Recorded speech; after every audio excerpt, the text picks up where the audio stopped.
6, 8, 10, they were given, and we just started to say, Jeremy, we're going to start this meeting in 2 minutes. 2 minutes. it's the general thing, Hi there. Thank you. Thank you. give the same amount when you go to a building, like say, you got a kid stuck in a car, and, it's gonna blow up. I thought that was done before we even did it. Yeah. I don't know if that's nice. That was right. Yeah.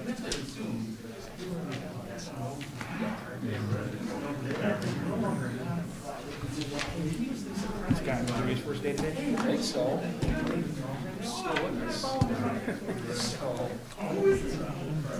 And I feel terrible what happens right against people that ran into a friend.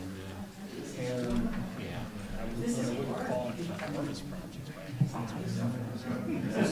just as much on me to keep feeding them stuff.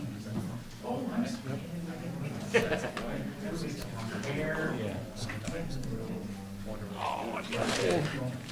Hello, Caroline. I'm good. I'm ready to go to Florida. Hurry up, sit down. Yes, sir. Good evening, ladies and gentlemen, and welcome to the December 14 regular meeting of the DeKalb City Council. Prior to our roll call tonight, which will be conducted by our city clerk, Lynn Fazekas, who is meeting remotely tonight, I'd like to remind folks who may be here for public participation to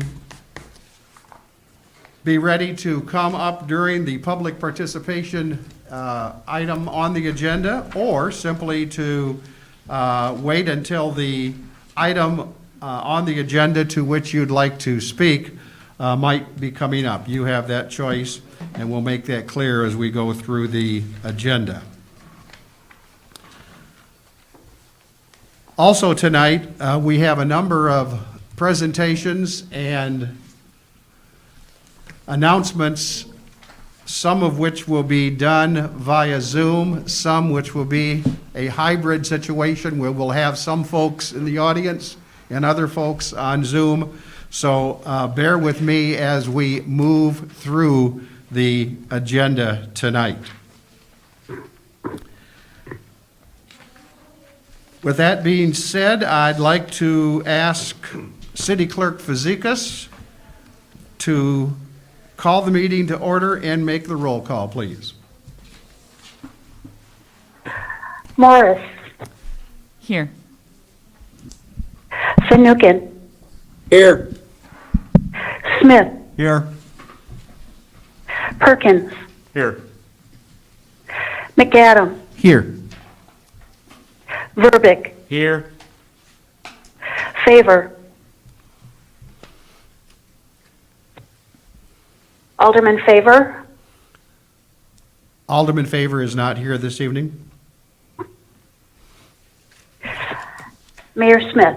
Here. 7 present. Thank you. As a item of information, Tony's father is in hospice, and Tony felt that he needed to be with his father tonight. So join me in thinking of Tony, Beth, and the Favor family this evening.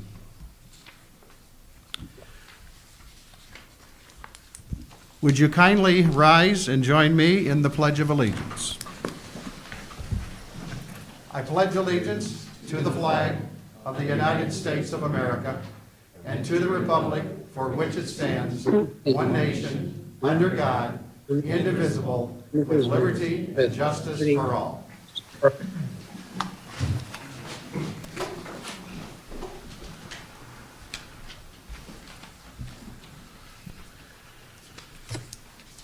Thank you. We're on item C on tonight's agenda. It's to approve tonight's agenda, and I've had a request. I'd like to see if I can get a motion to approve a change on the order of our agenda tonight.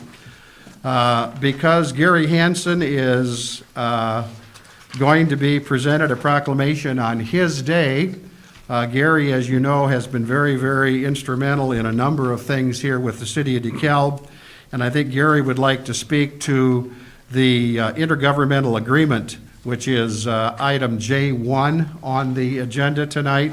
So in order to allow Gary to not have to stick around during this entire meeting and to make some comments regarding DeKalb County's participation in the IGA, on which we're going to discuss that under resolutions this evening, I would like to request a motion to simply moving the considerations portions of our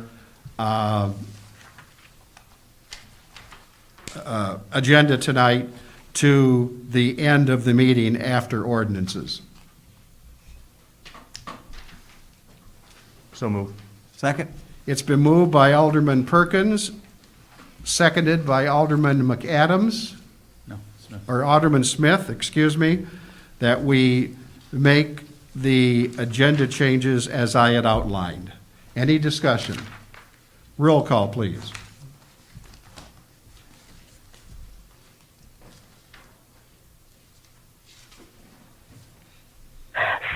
Fanouken, Yes. Smith, Yes. Perkins, Yes. McAdams, Yes.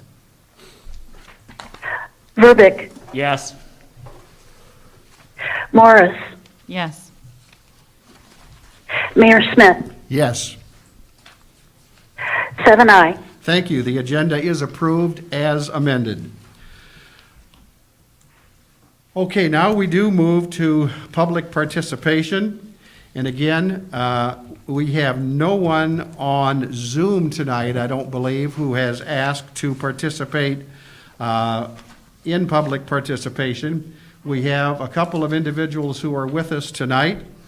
We also have a number of folks who have requested that their letters and their comments be entered into the agenda by my reading those into the agenda tonight, which I will be pleased to do.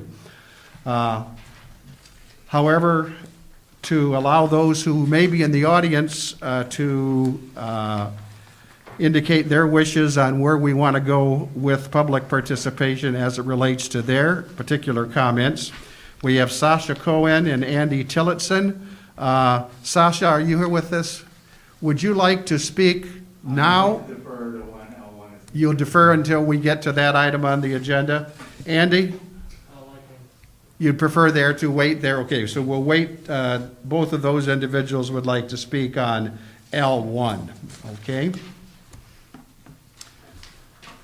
Joe? You'd like to defer until then? Okay, great. So we'll get you gentlemen on here in just a bit. Now, in terms of public comments, submissions that we have received online, all of our council members should have received copies of these.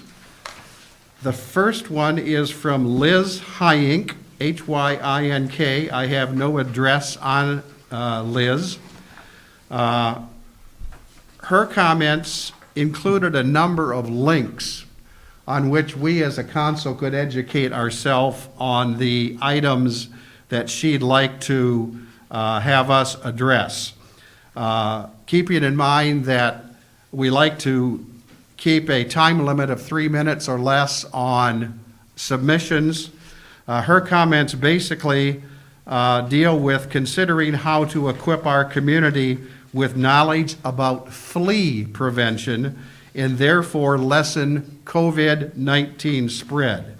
So I don't know if Liz is on our Zoom tonight, but I will reply to Liz that we have the information that she has provided, and we will defer from reading and going to all of the links that she had indicated that we should take a look at.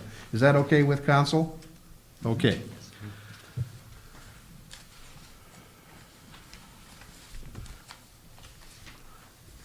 Our second letter tonight is from Mark Sharvat, 102 Cobblestone Trail, DeKalb. And I am going to wait until we have consideration I-2 order of meetings to read that letter from Mr. Sharvat.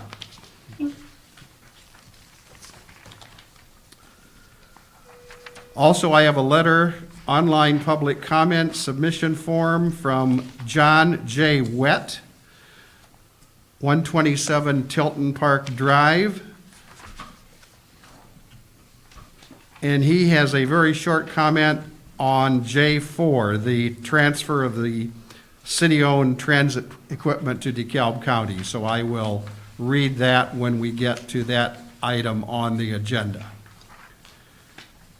And then we also have another one from Mr. Sharvat, 102 Cobblestone Trail, on the property tax levy, a very short letter, and I'd like to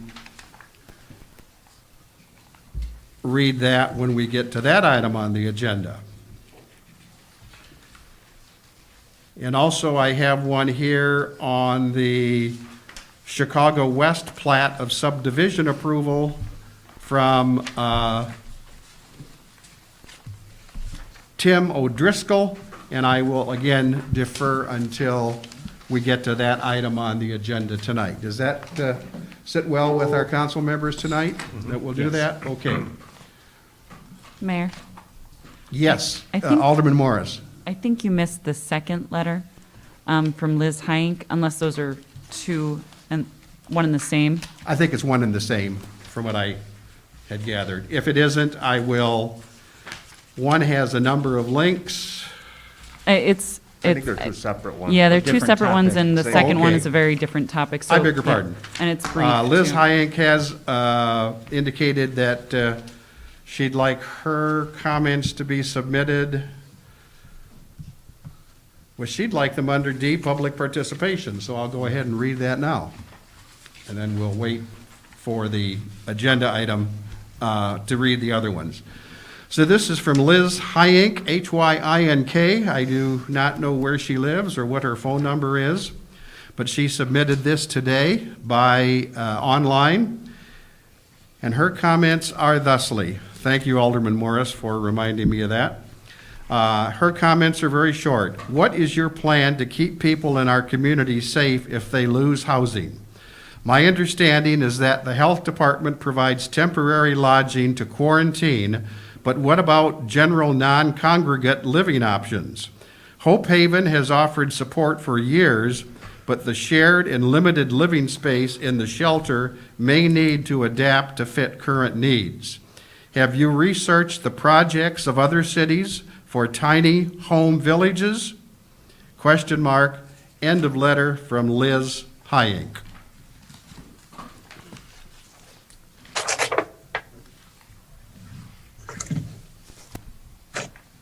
Okay, I believe that concludes a very short introduction to public participation this evening.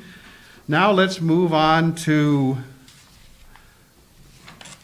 item E on our agenda, presentations. We have a presentation tonight to a gentleman who has been so instrumental in the growth and success of living, working, and raising families here in DeKalb County, and that's Gary Hansen. And for those of you who are seeing the screen, Gary is right there. I'd like to read a proclamation proclaiming this as Gary H. Hansen Day 2020 for his distinguished service to DeKalb County government and the city of DeKalb. November 14, 1983 to December 31, 2020. Whereas Gary Hansen began serving DeKalb County government as finance director on November 14, 1983, rising to the position of county administrator on December 1, 2012, and whereas during his 37-year tenure, Mr. Hansen oversaw significant changes both within governmental operations and in the DeKalb County community as a whole.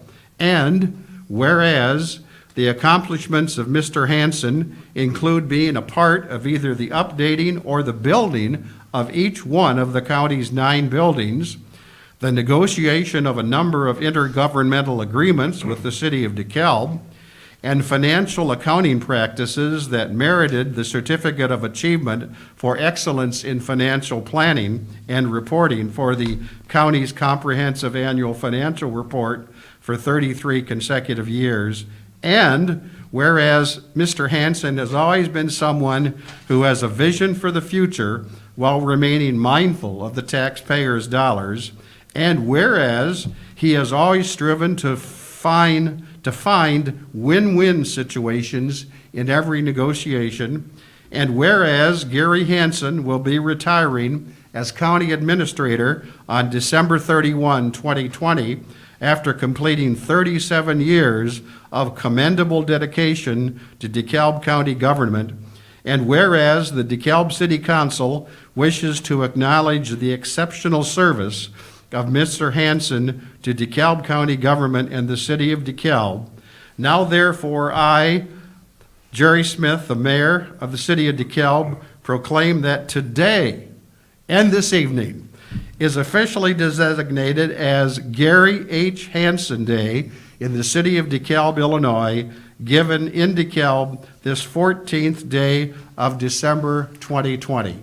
Gary, I'm sure you can hear me, but I hope you hear just a short round of a small round of applause in a small room tonight.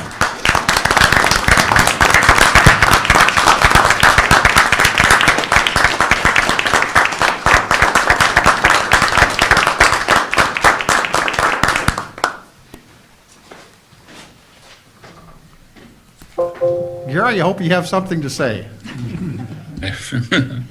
Yes, thank you very much. I'm very humbled and appreciative of this very nice gesture by the city. I consider it a real benefit to have gotten to work closely with many of the people at the city and to hopefully accomplish things that have made the community at large much better.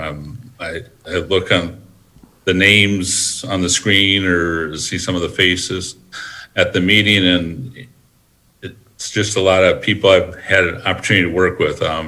Mayor Smith, yourself, and Alderman Finucane, we serve on the DSATS board, as well as Bill Nicholas, Jerry and Bill. We get to see each other at DC on a regular basis, or the enterprise zone. Recently, I've had the pleasure of serving on the airport advisory board, which was a great learning experience for me, but really I'm going to understand better all the significant asset that is to the community. So this has just been a great experience. And again, I appreciate that relationship the county has had with the city. Bill Nicholas has been bent over backwards to build the relationships and make us all stronger. So again, I appreciate what the city did tonight. I should note, Mayor, that obviously we live on the same street. So by the time you come home tonight, the celebration for Gary Hansen Day might be in full swing. So be careful.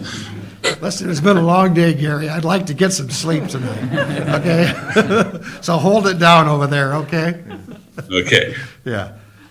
Gary, just for your edification, I do have this proclamation here. You can see that I'm holding, and we will get that either hand-delivered or in the mail to you, okay? Thank you. And again, congratulations and thank you for your years of service to DeKalb County.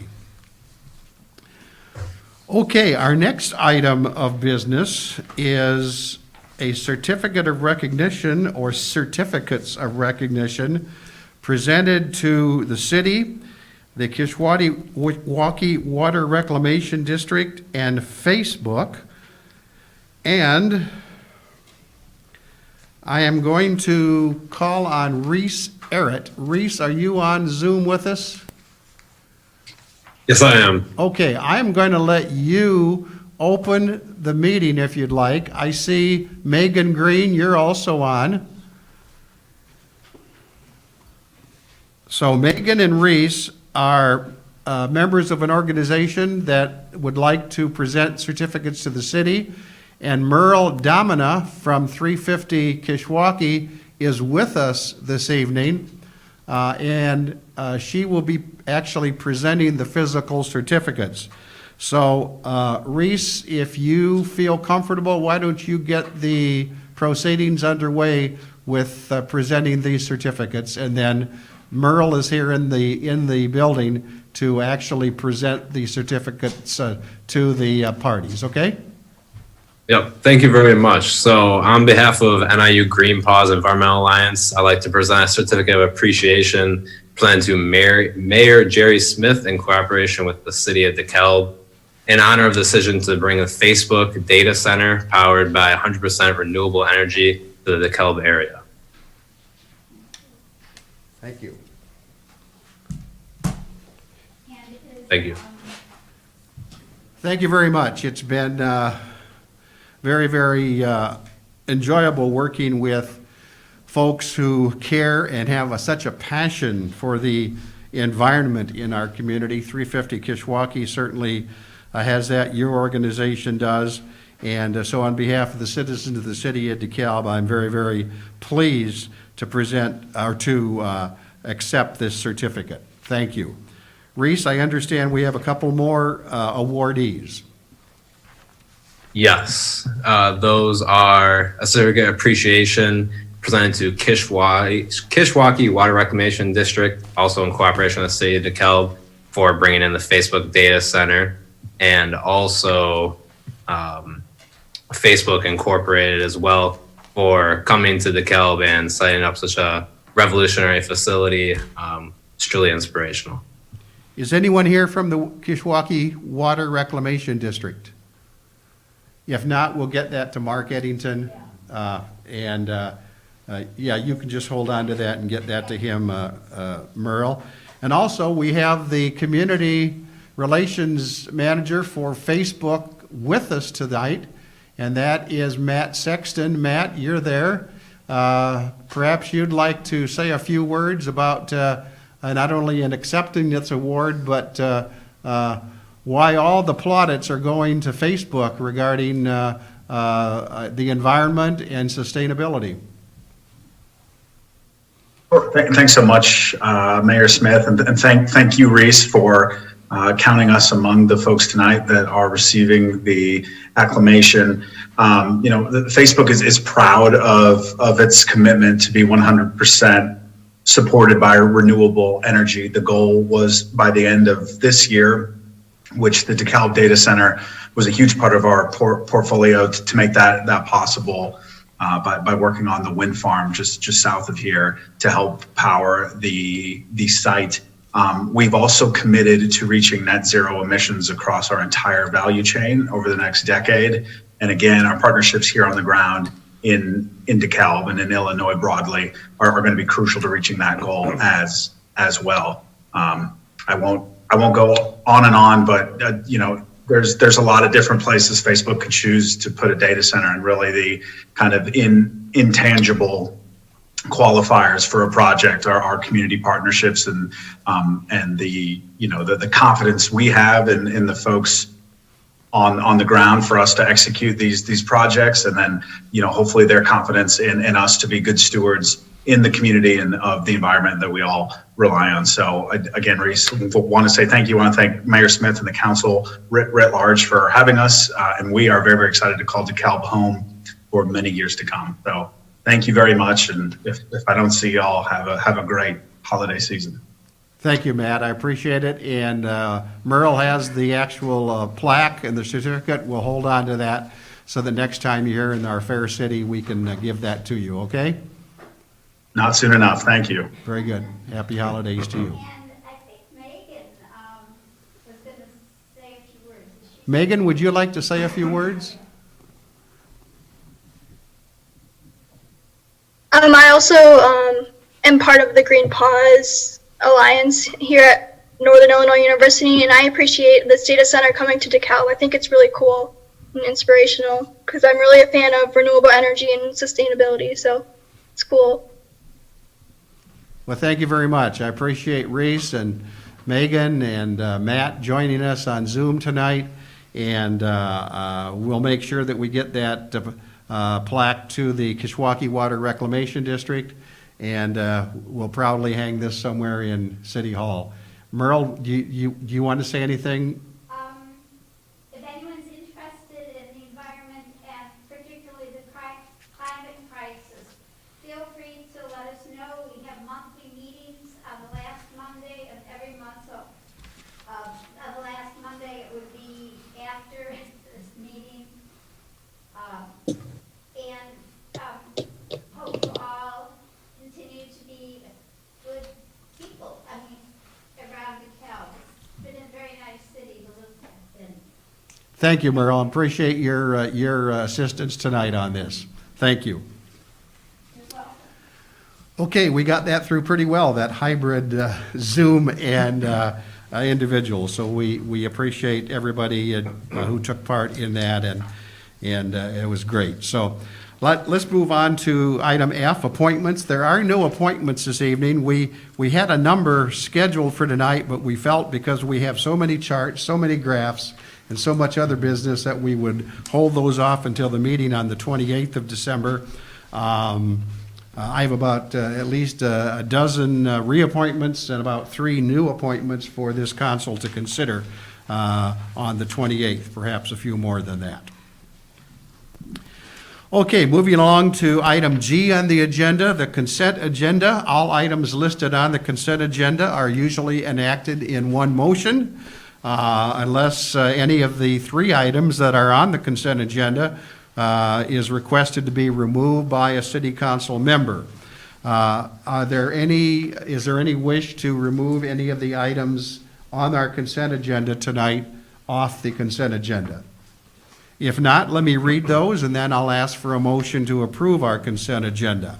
Number 1, minutes of the regular city council meeting of November 23, 2020. Number 2, minutes of the special joint meeting of the City Council and Finance Advisory Committee of November 16, 2020. And number 3, accounts payable and payroll through December 14, 2020 in the amount of $3,365,355.22. I'd entertain a motion to approve tonight's consent agenda. So moved. Second. It's been moved by Alderman Morris, seconded by Alderman Verbeek. Any discussion? Roll call.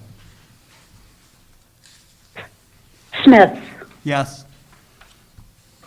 Perkins, Yes. McAdams, Yes. Verbic, Yes. Morris, Yes. Fanouken, Yes. Mayor Smith. Yes. 7 aye. Thank you. The consent agenda is approved as presented. There are no public hearings this evening. If you recall, we've moved considerations to the tail end of tonight's meeting, and we'll get to those after the ordinances. Now we move along to resolutions.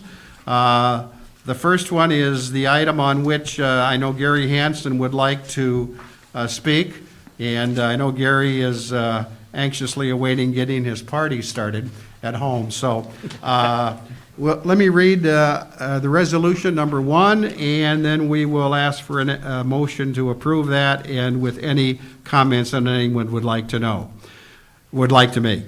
Number 1, Resolution 2020-125, authorizing an intergovernmental agreement relating to tax increment financing districts by and between the City of DeKalb, DeKalb County, DeKalb Community Unit School District Number 428, DeKalb Township Road and Bridge District, DeKalb Park District, Kishwaukee Community College, DeKalb Public Library, DeKalb Forest Preserve District, and Kishwaukee Water Reclamation District. I'd entertain a motion, please. So moved. Second? It's been moved by Alderman Smith, seconded by Alderman, that motion was made by Alderman McAdams, seconded by Alderman Smith. Is that correct? Would you guys get your act together down there? Alderman Smith, you make the motion. Alderman McAdams, you seconded. Yes. Any discussion? Now, before we have City Manager Nicholas make a few comments on this, I believe we had somebody who had indicated a desire to speak to this.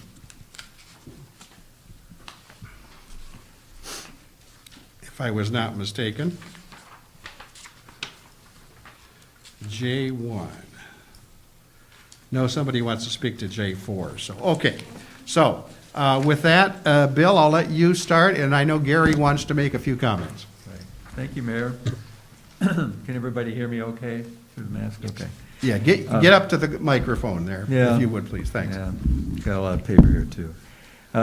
Well, good evening, and I am pleased to make a few remarks on this, and then to yield to Gary, who may have a few more to add.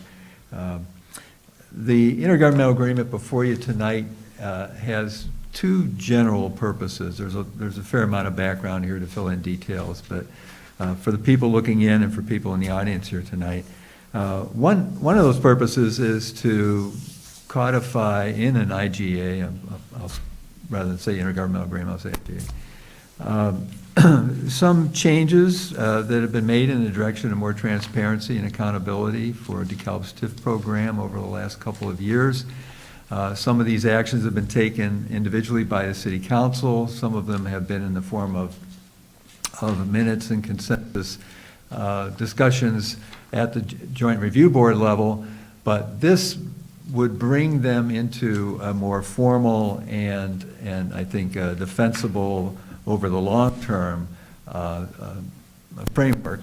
And all of the participating voting and non-voting local taxing bodies who have been part of the discussion over the last 2 years will then get to weigh in, and their boards will get to act.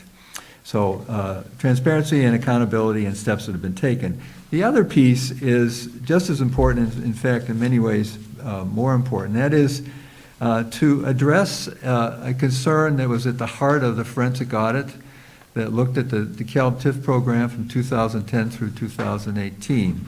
And that was to look at transfers of funds from both TIF 1 and TIF 2 to the city's general fund for administrative expenses in that period. So the question that the JRB posed and which led to discussions about an intergovernmental agreement was, do we just say that was bad policy and bad practice and move on, or is there some reckoning of that those poor practices, and is there to be some atonement in effect for those practices?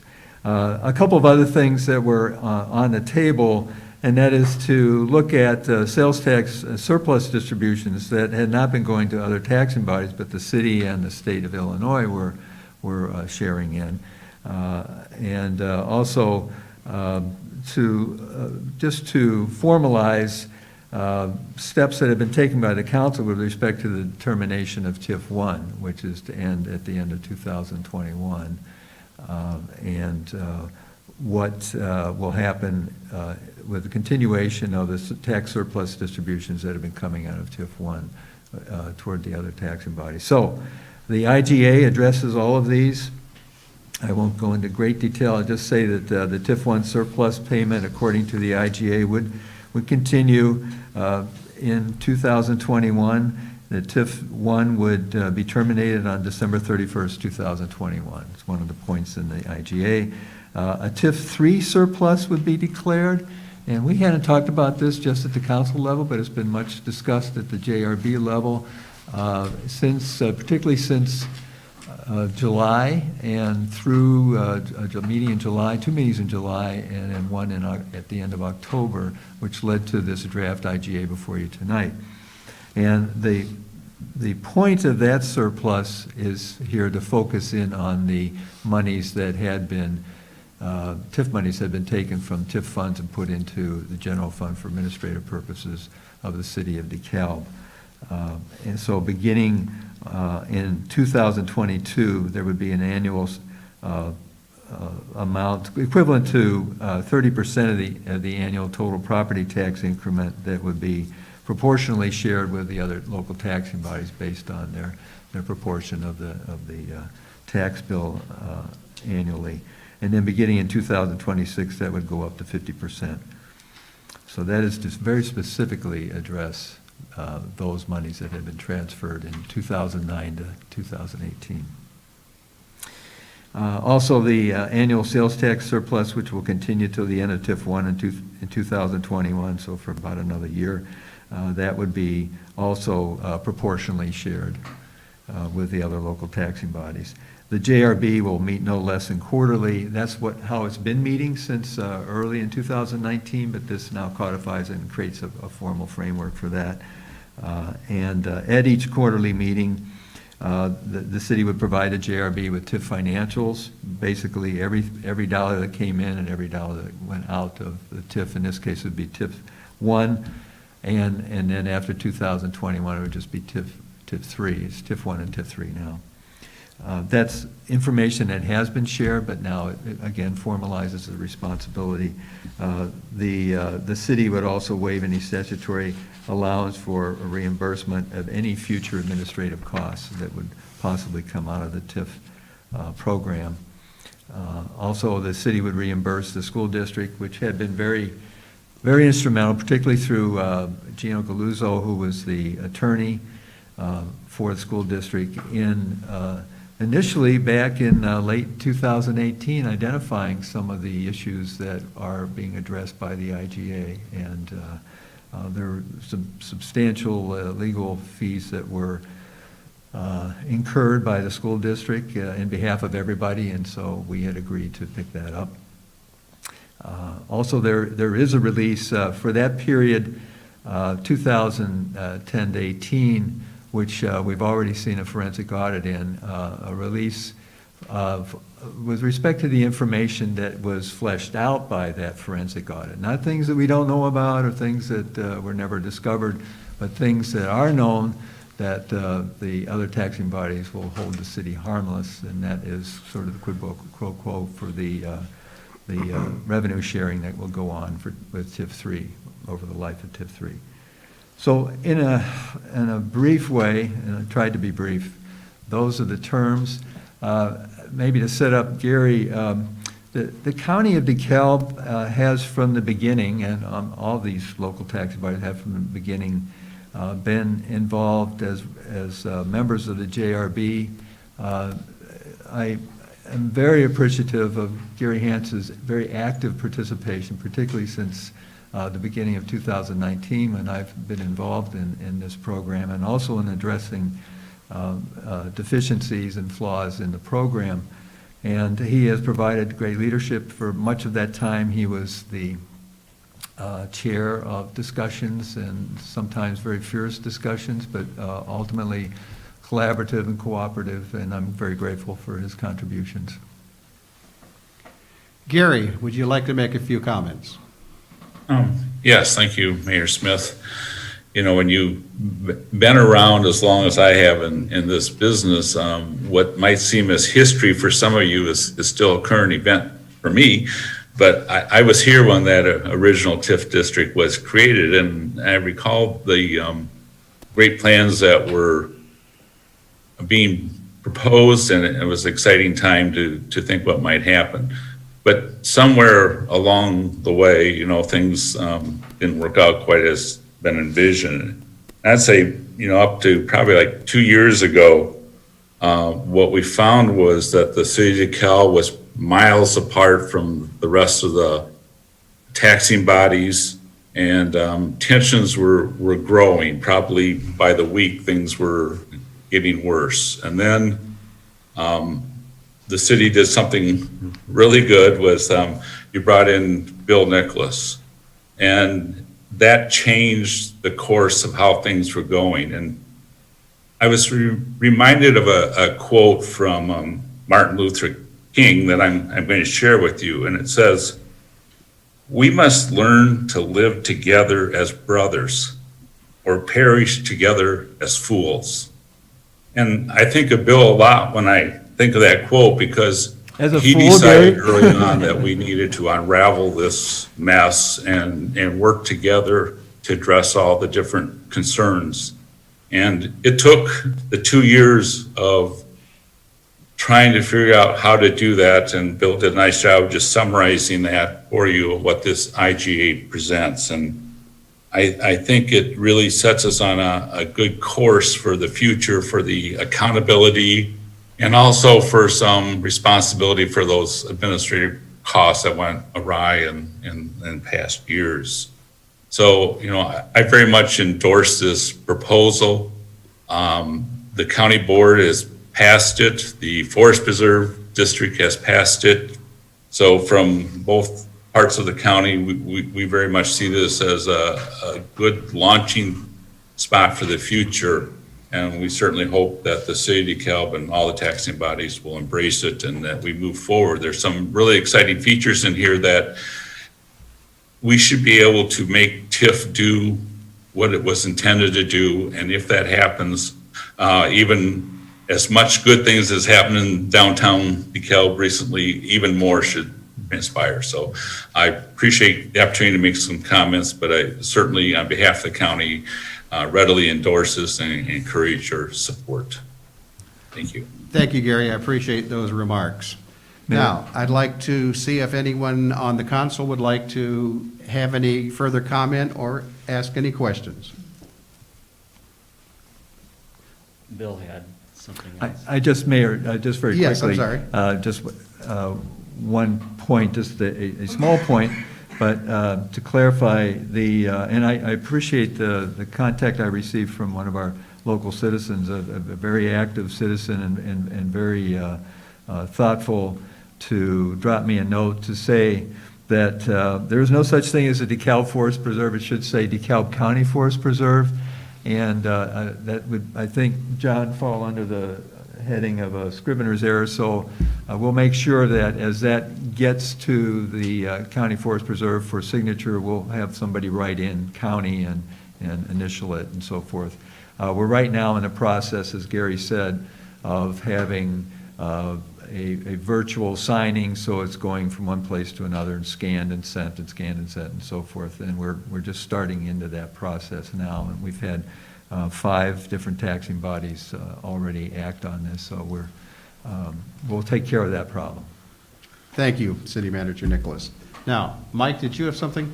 Alderman Verbeek. I just wanted to applaud, Bill, you, your team, our partner governing bodies for long overdue TIF reform. That was the results of what we have here, and thank you all very much. Again, long overdue. Question on the annual attorney review of TIF practices. I guess maybe that's a good way of framing it.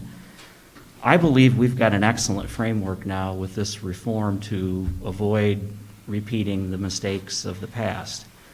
How do we do that also with this legal representation? We've had TIF legal representation in the past that has led us to this point, so how do we find that good advice to continue us down this good path?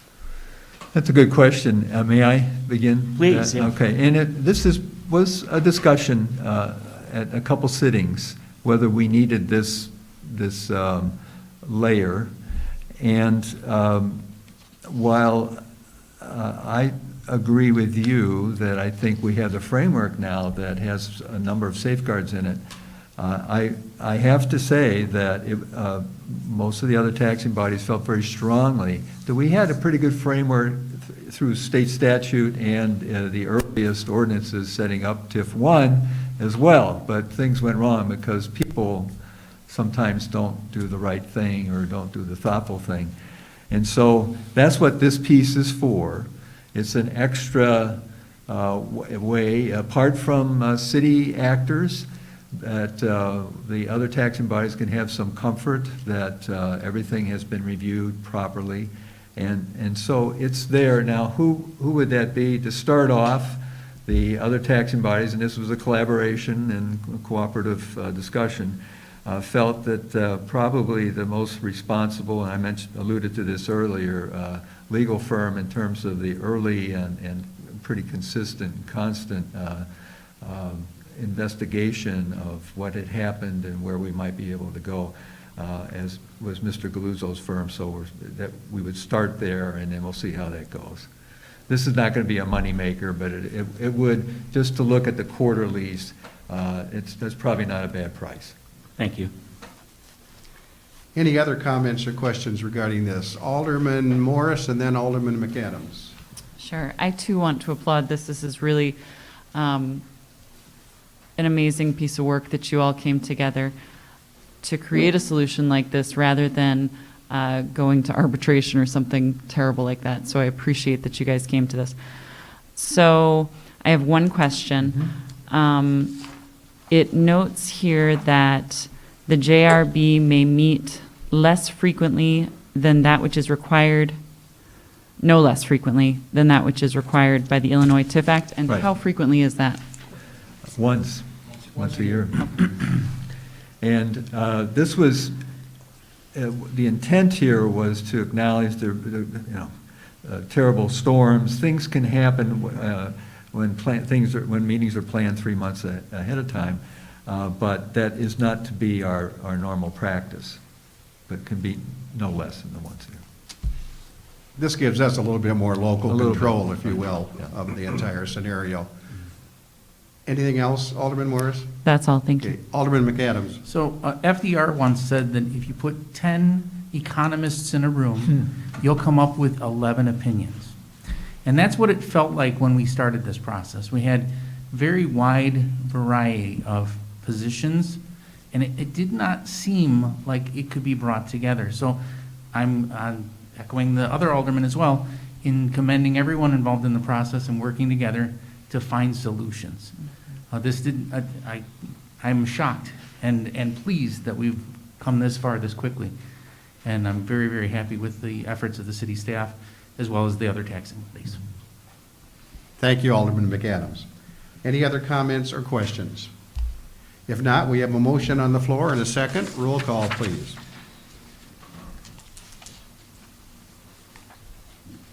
Perkins, Yes.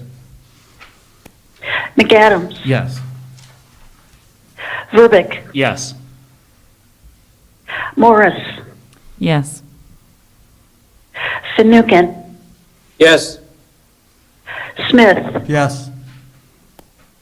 Mayor Smith, Yes. 7 aye. Thank you. That resolution is approved. Thank you. Moving right along. Number 2, Resolution 2020-126, authorizing a social services agreement for University Village, effective January 1, 2021 through December 31, 2021. I'd entertain a motion, please. So moved. Second. It's been moved by Alderman Morris, seconded by Alderman Perkins. City Manager Nicholas, please. Thank you, Mayor. I want to thank Joanne Rouse, who's in the audience today, for her continuing good work in trying to help coordinate and deliver funding for some good services that are being offered at the University Village complex. And did a little bit of history here for people who are not familiar with it. There was a agreement with Security Properties, that had become the controlling interest in University Village some years ago. That there would be a $500,000 donation to the city for social service delivery and upfront donation of $200,000 as part of that. And then Joanne has been very consistent in trying to keep a level annual allocation for social service support. Since then, what's before you tonight is the contract that would be supporting services in 2021, and it is at the price of $33,000 that would go to the Family Service Agency for their coordinating work. And we feel that hits the mark so that we can get roughly 15 years, if we can keep that level, about 15 years of service beyond the initial couple of years at a reasonable price. We urge your support on this. Thank you. Are there any questions or comments?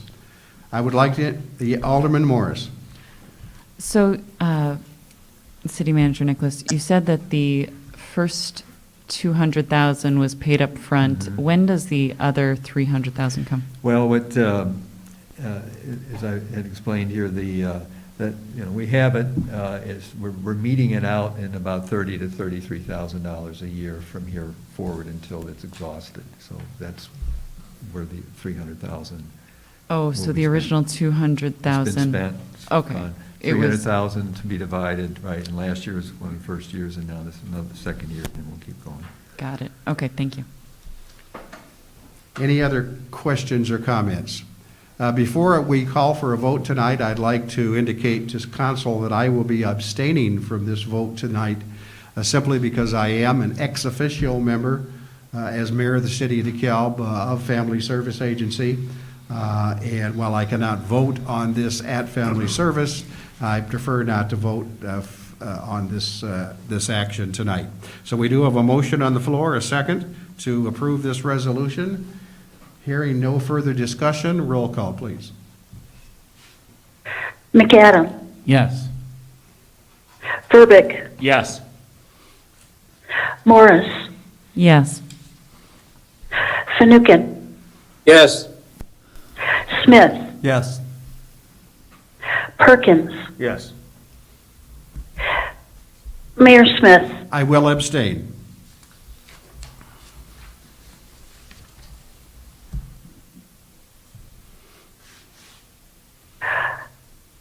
Mayor Smith, is that an abstention or a recusal?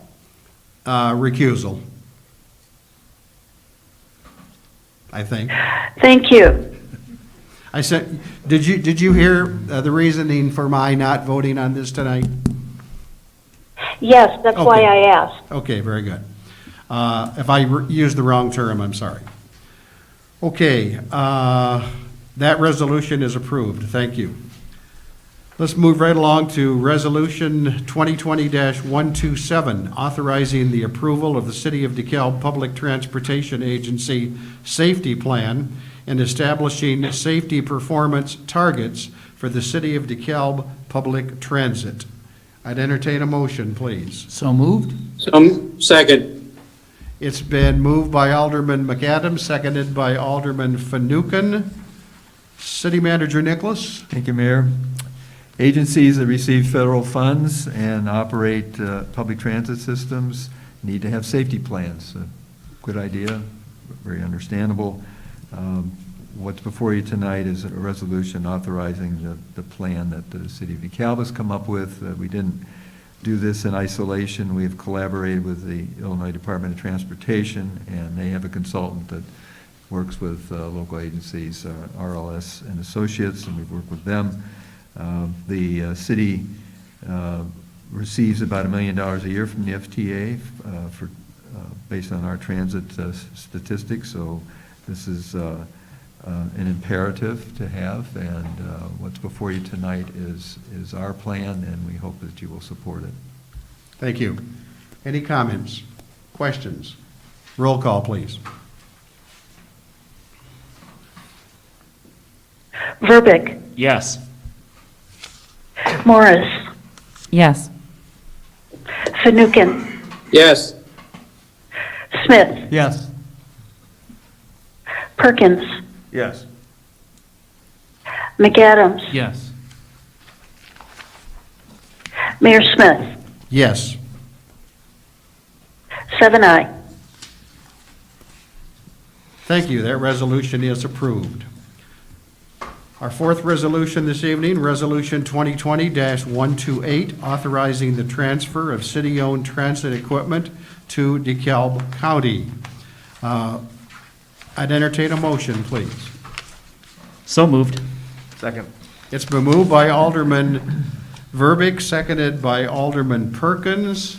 We do have one individual who would like to make a comment on this. He submitted this via online.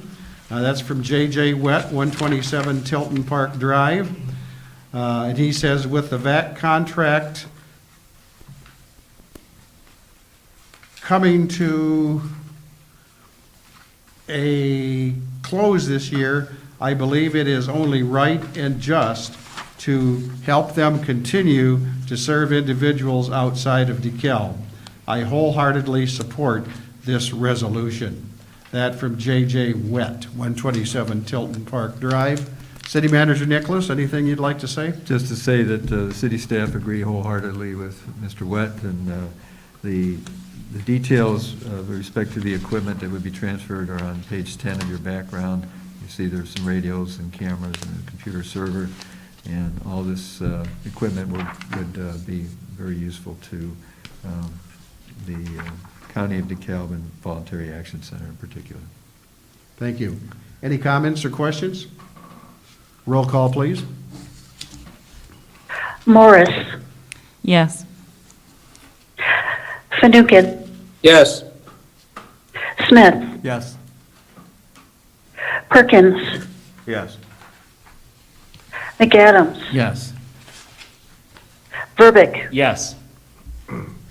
Mayor Smith. Yes. 7 aye. Thank you. That resolution is approved. Number 5, our 5th resolution, Resolution 2020-129, authorizing a professional services agreement with Jacob and Hefner Associates Incorporated for engineering design of Gurler Road and Illinois Route 23 intersection improvements in an amount not to exceed $67,850. Motion, please. So moved. Second? Been moved by Alderman Morris, seconded by Alderman Smith. City Manager Nicholas. Thank you, Mayor. As you all know, the intersection improvements and the signalization of the intersection at Gurler and South Route 23 are very important to the continuing development of that area, the Chicago West Business Park in particular, and the Friar and Facebook and other developments that they may follow. And funding for such improvements is significant, and we were reliant on some state grant money, and that came, but too late in the year for the actual construction, design and construction to take place. So the design is next. Some preliminary design and conceptual design has been completed in order to get IDOT's buy-in to this, and from here, we would like to continue to work with Jacob and Hefner, have been very instrumental in a number of projects in that area, and very familiar with this project in particular. So City Engineer Zach Gill is here tonight if you have any particular questions, but we request your authorization to have the mayor sign this resolution. Yeah, delighted to see that. That's Yeah. going to be the western entry to the Facebook for our Yeah. campus out Many there. people are driving west on Gurler and on a beautiful 3-lane road like Fairview is, and then they come to the 2-lane and they're wondering, Yeah. well, what, would they run out of money? Well, in a way, but also it takes a little while to plan these things, and you want to do it in the best weather to the Yeah, construction. that's great. Alderman Smith? I guess I'll ask the question, when can we be? It'll be done in 2021, and, hopefully by Thank you. fallish, by the time snow falls in 2021. We'll hold him to it. Yeah. Any other comments? Roll call, please. Fanouken, Yes. Smith, Yes. Perkins, Yes. McAdams, Yes. Verbic, Yes. Morris, Yes.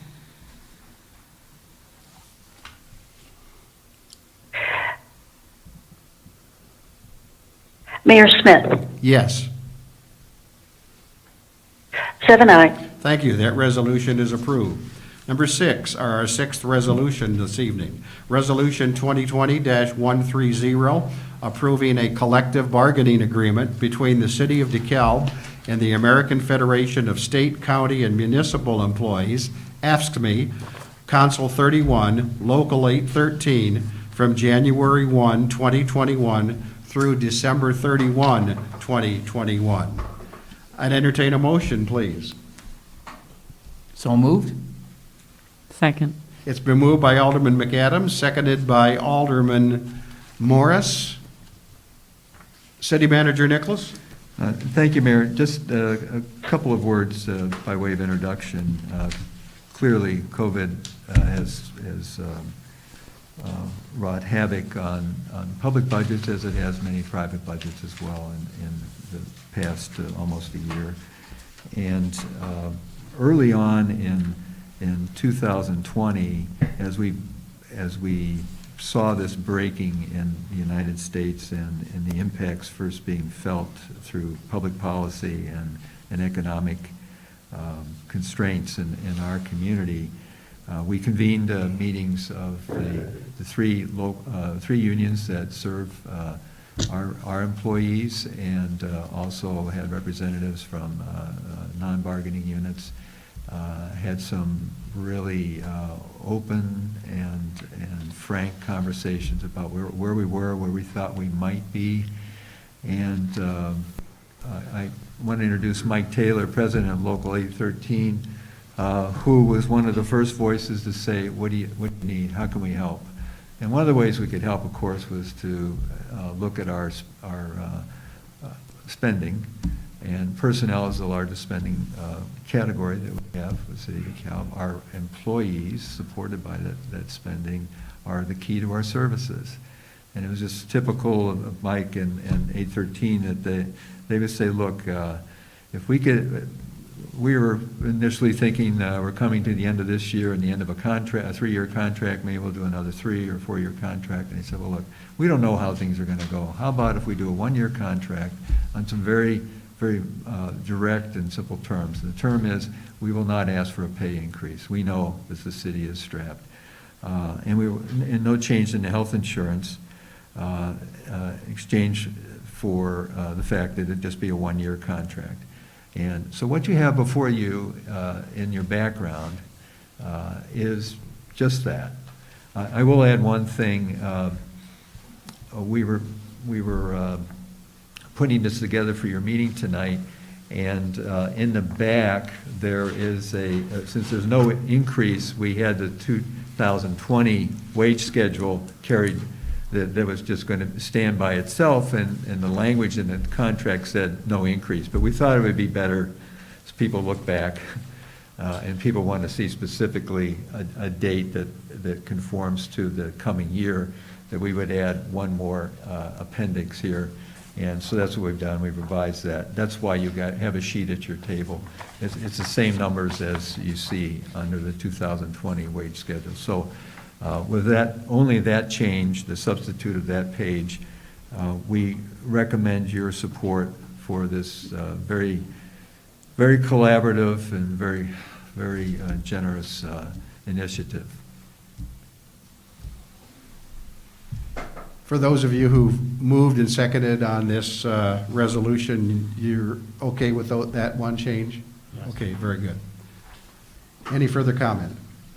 Roll call. Smith, Yes. Perkins, Yes. McAdams, Yes. Verbic, Yes. Morris, Yes. Fanouken, Yes. Mayor Smith, Yes. 7 aye. Thank you. That resolution is approved. Thank you. Now we move to item K in the agenda, and these are ordinances.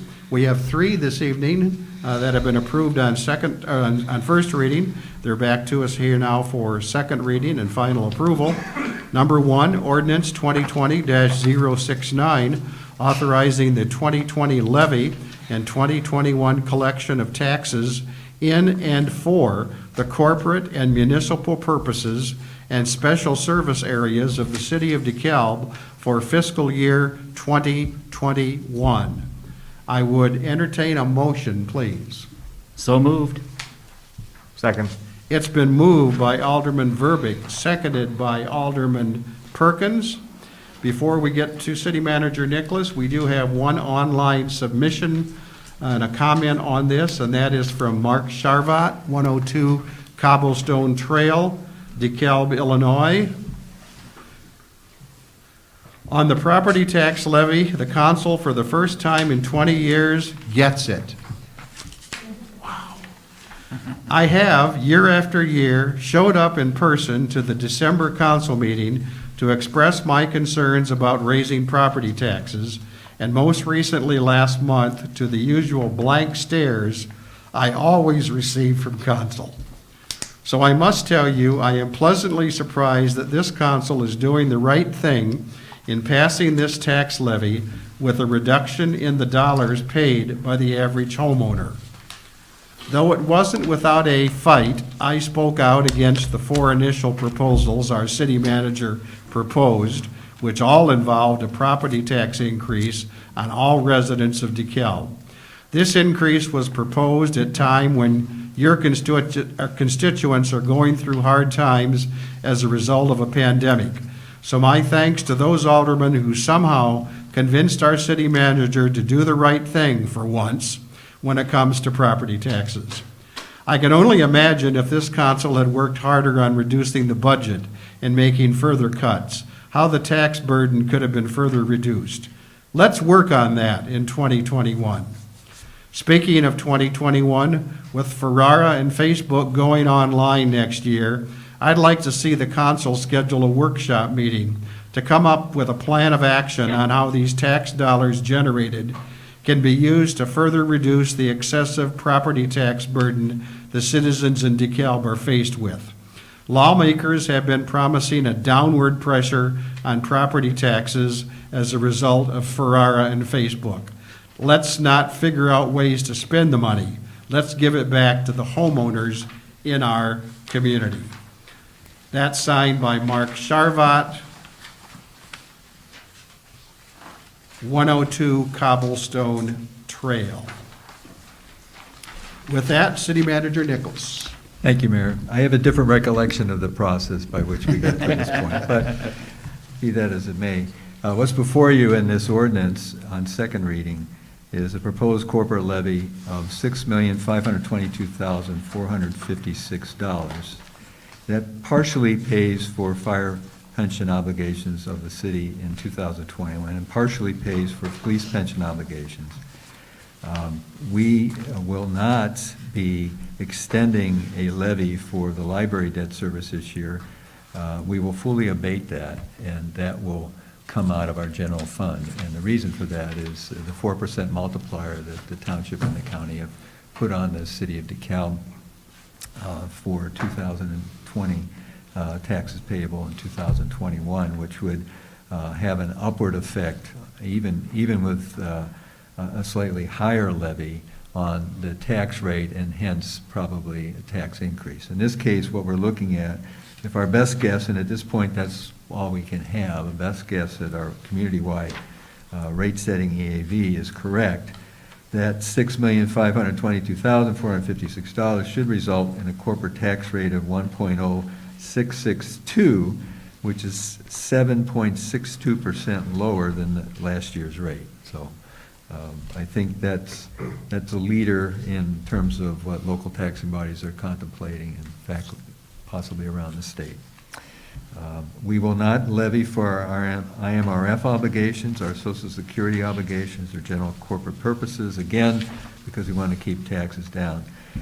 Your ordinance also has references to the SSAs and the levies for those. I want to add this now, and we'll talk about it later, but when it comes to the recording of the levy and the abatement ordinance, and if the council were to support the proposed SSA tonight, the actual order of recording at the county will be the SSA first, and then the levy and the abatement ordinance later.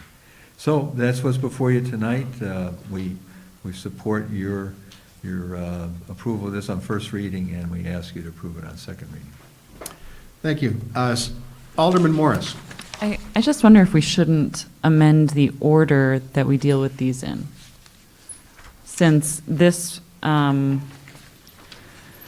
this approves the tax levy, including the SSA that we have yet to create. And that's next. And so, like, but, No, it's the recording that makes a difference. So you record the SSA first and then the levy.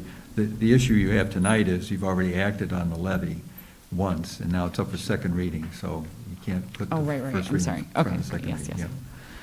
Bill, if I may, also in the effective date section of that ordinance, we deal with that by stating that the levy on the SSA, the new SSA is going to be created, will not be effective until that SSA is recorded.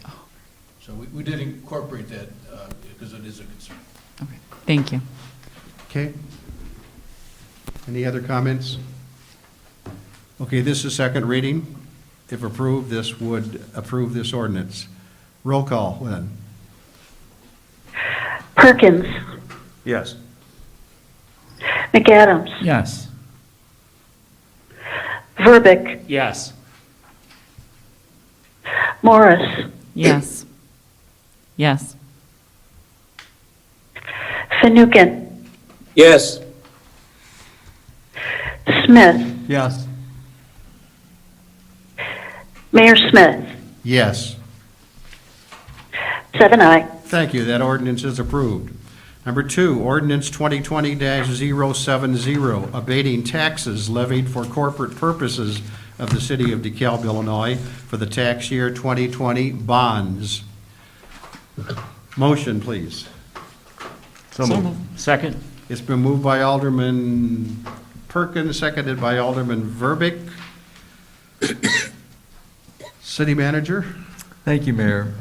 As I mentioned in the background, as we talked about at the last regular meeting, in 2020, the library general obligation debt service will be abated by the city and will be paid from other general fund revenues, again, to keep local property taxes down. In addition, for the 2020 tax year, taxes payable in 2021, all of our general fund, general obligation debt service levies will be adjusted to reflect our recent debt management initiative with respect to the refunding bond of 2020, which was approved by this council about 6 weeks ago. There's some background, and there's a chart which I think on page 14, which is the key pictorial for what we're doing here. There will be levies, and then there's 100% abatement of all the GO debt, so it doesn't fall on everybody's tax bill. Again, because we were able to scoop and lift that debt to a point out in the future, we're not having to scoop into our general fund for anything but the library portion of that debt, but we'll be back on the debt schedule in 2022. Recommend your approval. Okay, any questions or comments on this? If not, roll call, please. McAdams, Yes.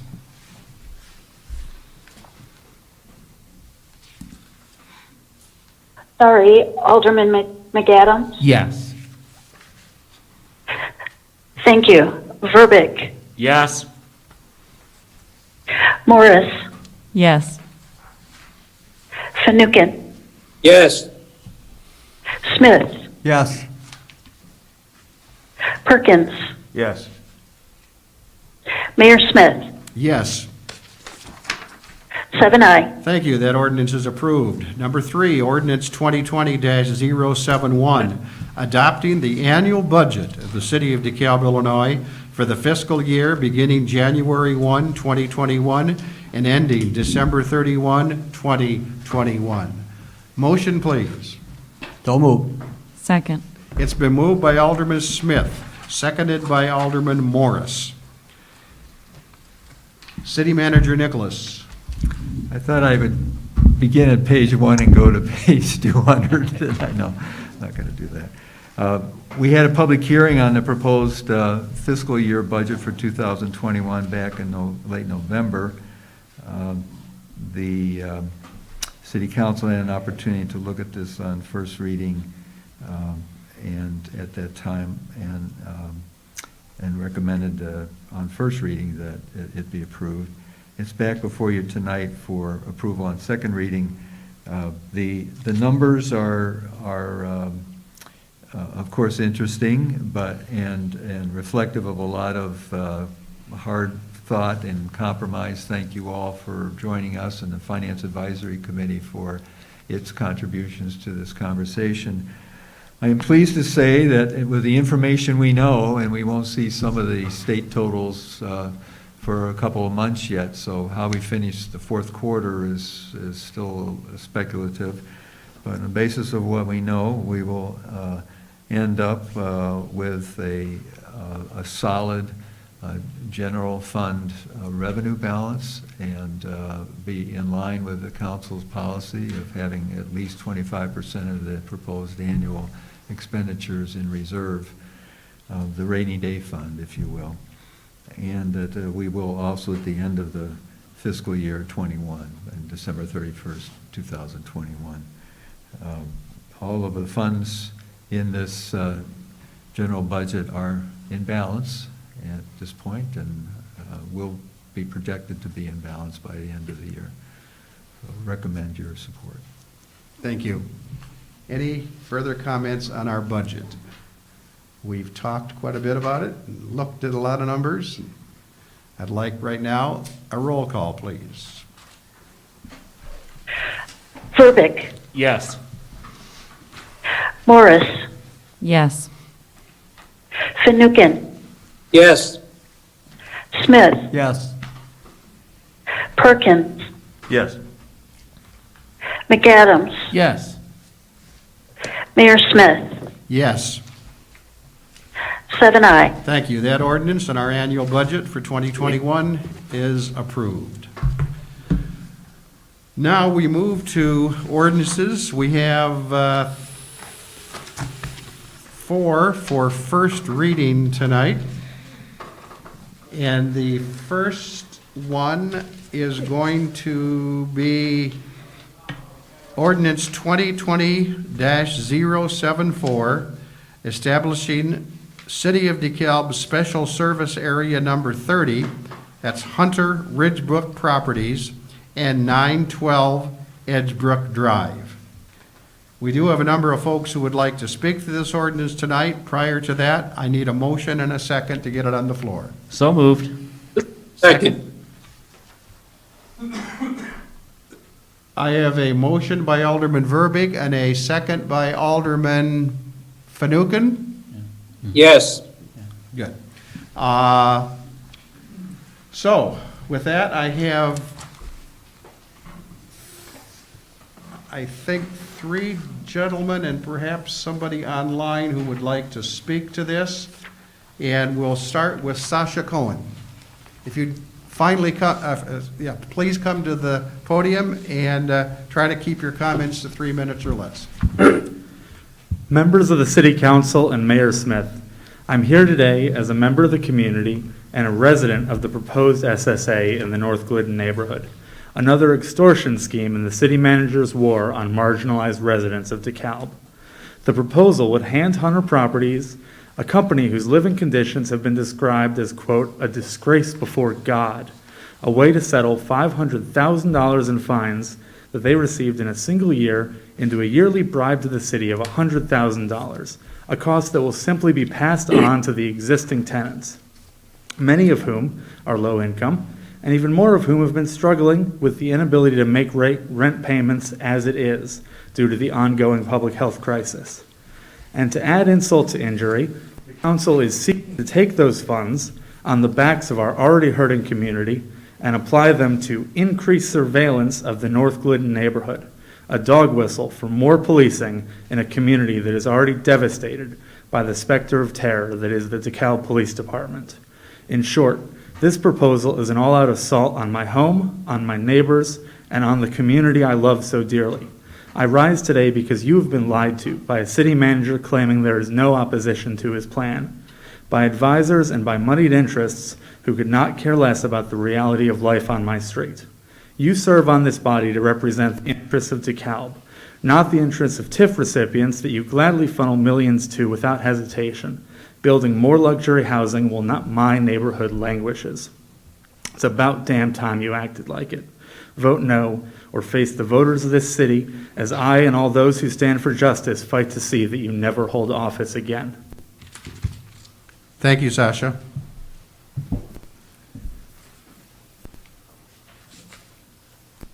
Andrew Tillotson.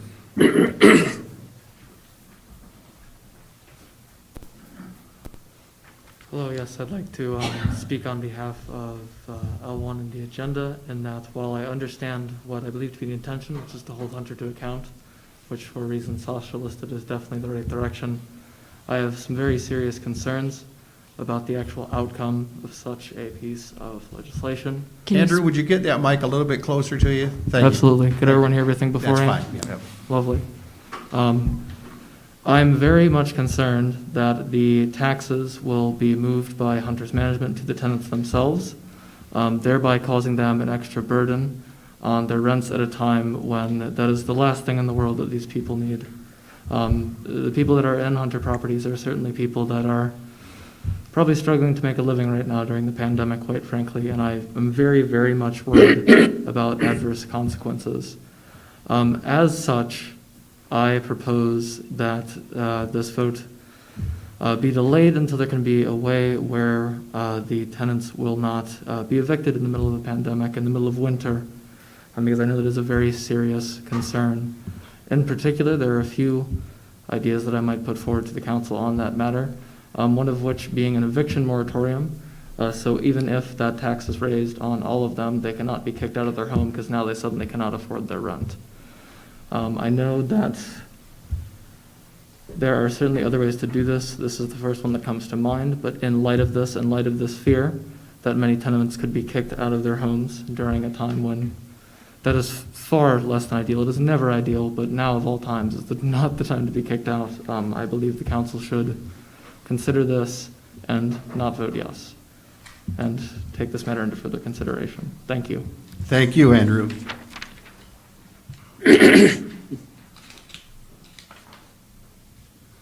Joe Rathke. Hi, yeah, my name's Joe. I'm also a DeKalb resident. I think most of what I wanted to say has been said already, so I'll keep it brief.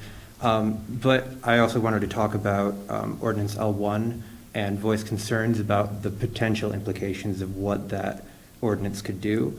I mean, I don't think any of us mean this as a defense of Hunter. I know there are a lot of problems with Hunter properties, and there've been, I think anyone who lives on those properties can tell you that there are problems with housing conditions, code violations, and a general apathy by the administration of Hunter properties towards the quality of life that they provide to their residents.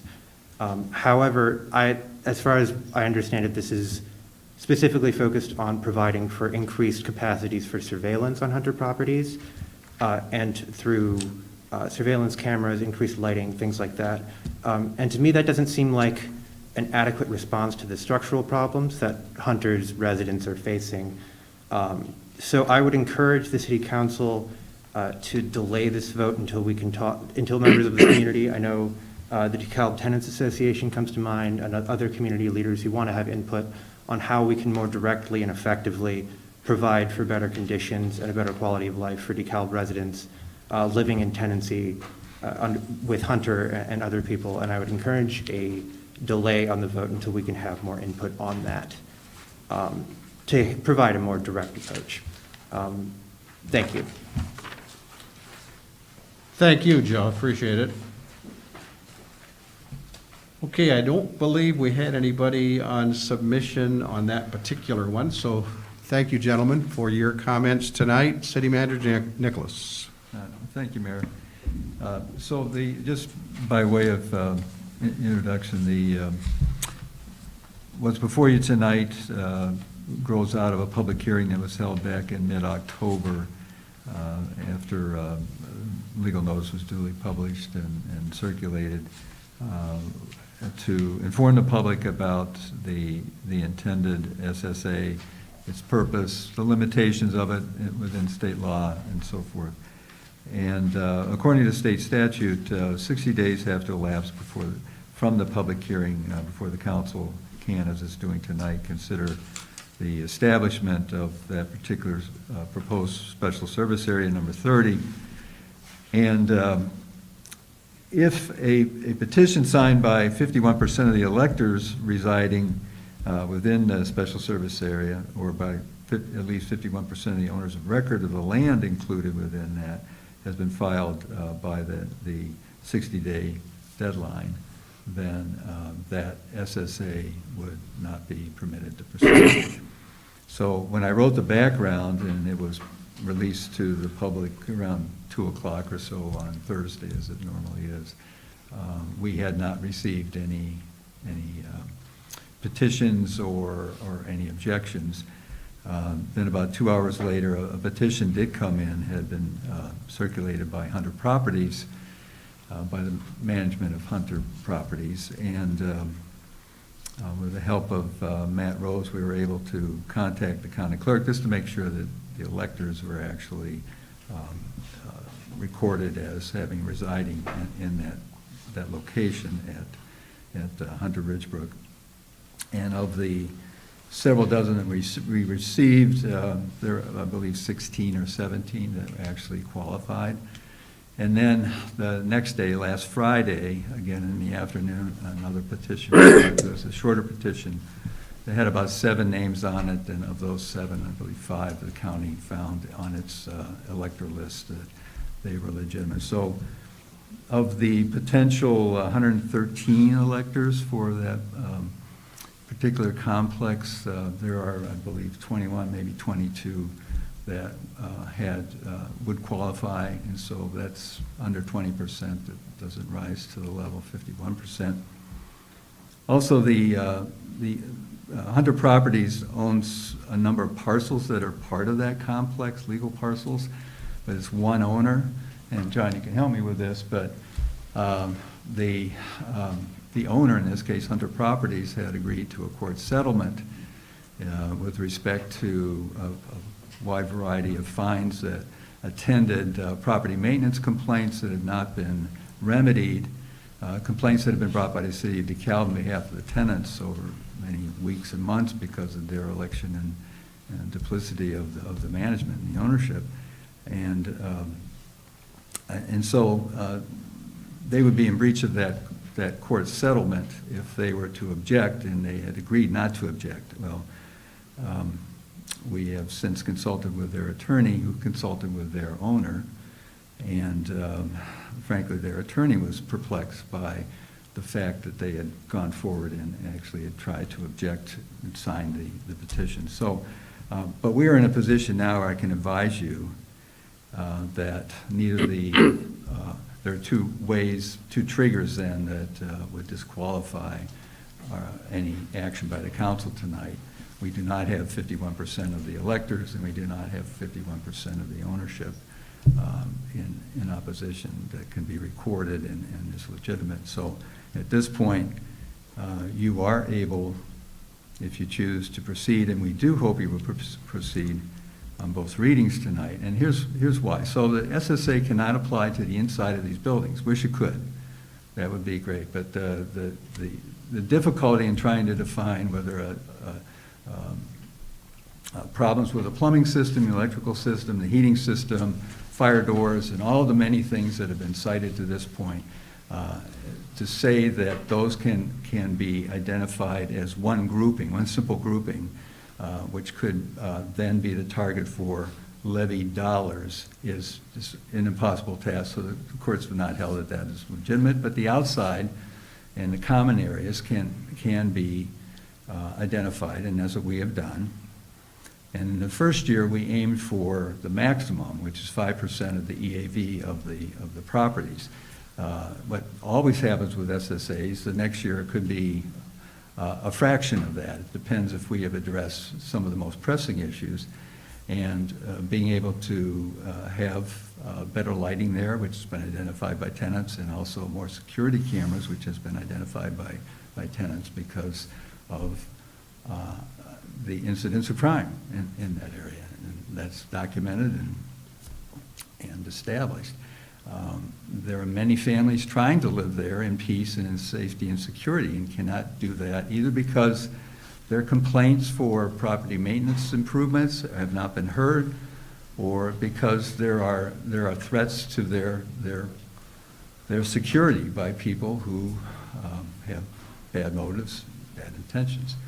So what we have been trying to do solidly for almost 2 years has been to try to bring remedy to these issues, which we have been up against a resolute, the D words come to mind here: duplicitous, disingenuous management and ownership, and we have made that very clear. And so this is one of the steps that we can take. There aren't many more we can do.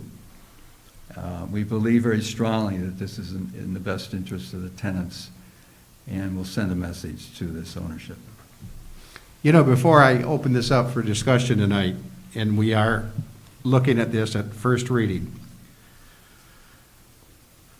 we had briefly heard Joe Mitchell, who is very, very important to our community, and he suggested some of the same things that were suggested tonight, and that is that if we were to pass this ordinance and take the $100,000 and do some of the things we feel are needed in that area, cameras, etc., that would in fact give Hunter the capability of passing those dollars on to tenants. And I guess my question is while I understand that reluctance, when you're looking at the tenants, many of those tenants perhaps facing COVID scenarios, etc. My question then, as an individual, is I don't know what each and every member of a Hunter property would be paying if in fact this is passed along to them. Do you see what I mean? Mm-hmm. But would those dollars provide those folks additional safety, additional things which, frankly, Hunter has, for whatever reason, has not done in that area? And as I looked at this, I said, SSA, what is that all about? And I equate this to something that happened a year ago. We had all kinds of pushback because the road going into Walmart was terrible. Remember when it was potholes? Somebody suggested one of the potholes was so big you could fit the mayor into it. What could we do? We asked folks on the south side of that road, to the north side of that road, straight ahead, would you get your tenants together and try to fix this road? Because people say, this is a city road. It is not a city road. So we went through the process, got an SSA, and are now levying those dollars, you know, that it costs to maintain and to fix that road. And no one has complained. No one in, I think that's DeKalb Market Square, has complained and said, you know, we're paying too much. I would hope that maybe they're very satisfied that they have a road on which their customers can drive. So I look at that, I'm not saying that that is the same thing. What I am saying is that when I looked at the SSA, I can see the reason that this is being brought to us this evening. And I can see, believe me, I can see both sides of that coin. With those very brief remarks, I'd like to open it up to any comments that council members might have. Alderman McAdams. I think the mayor brings up a good point that quality of life does have a cost associated with it.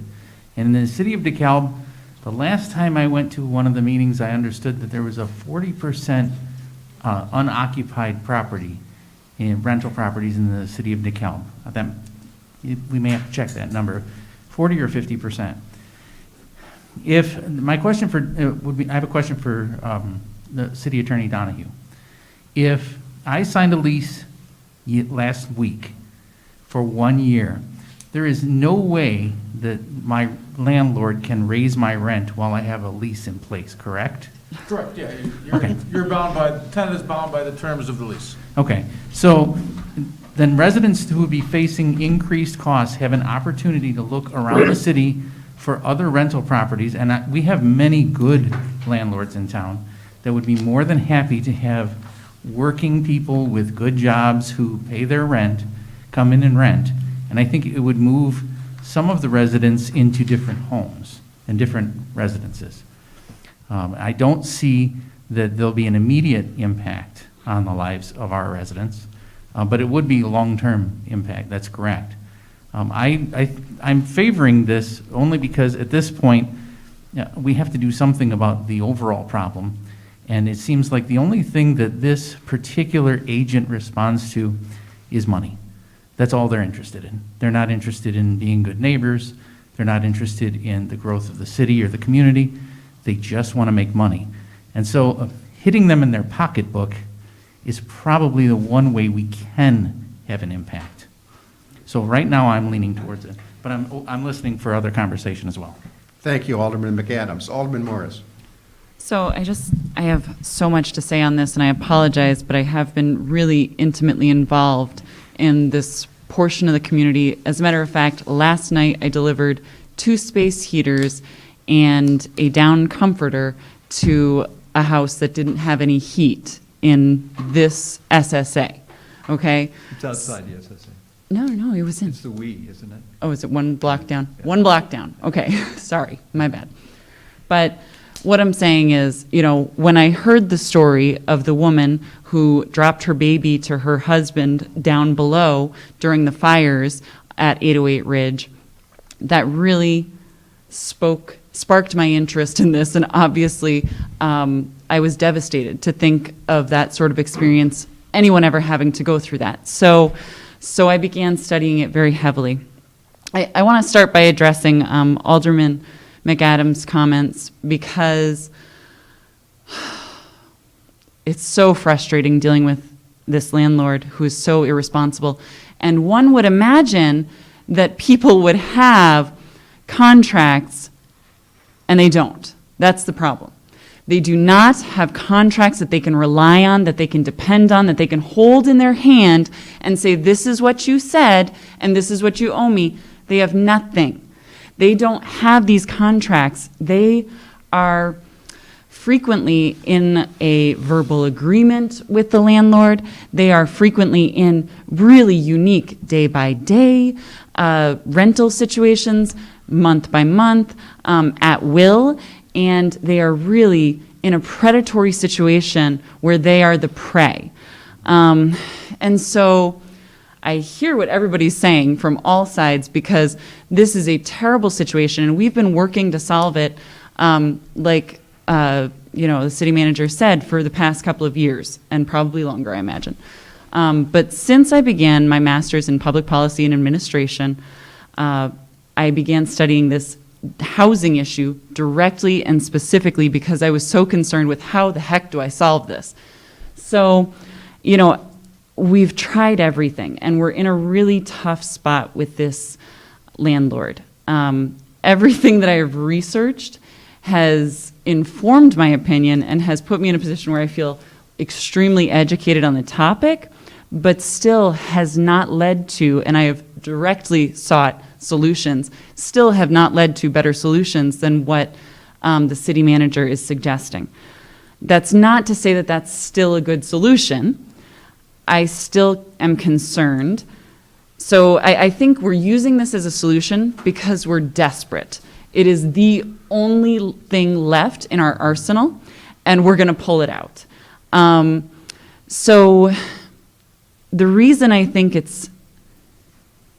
I think the solution is, I think we have to know that people are absolutely going to be harmed by this. It's most certainly going to be passed on from the landlord to the tenants, okay? And I was just doing some quick math. I don't know how many residents we have in this block of land. If we could get some numbers on it, that'd be awesome. My computer's working really slowly.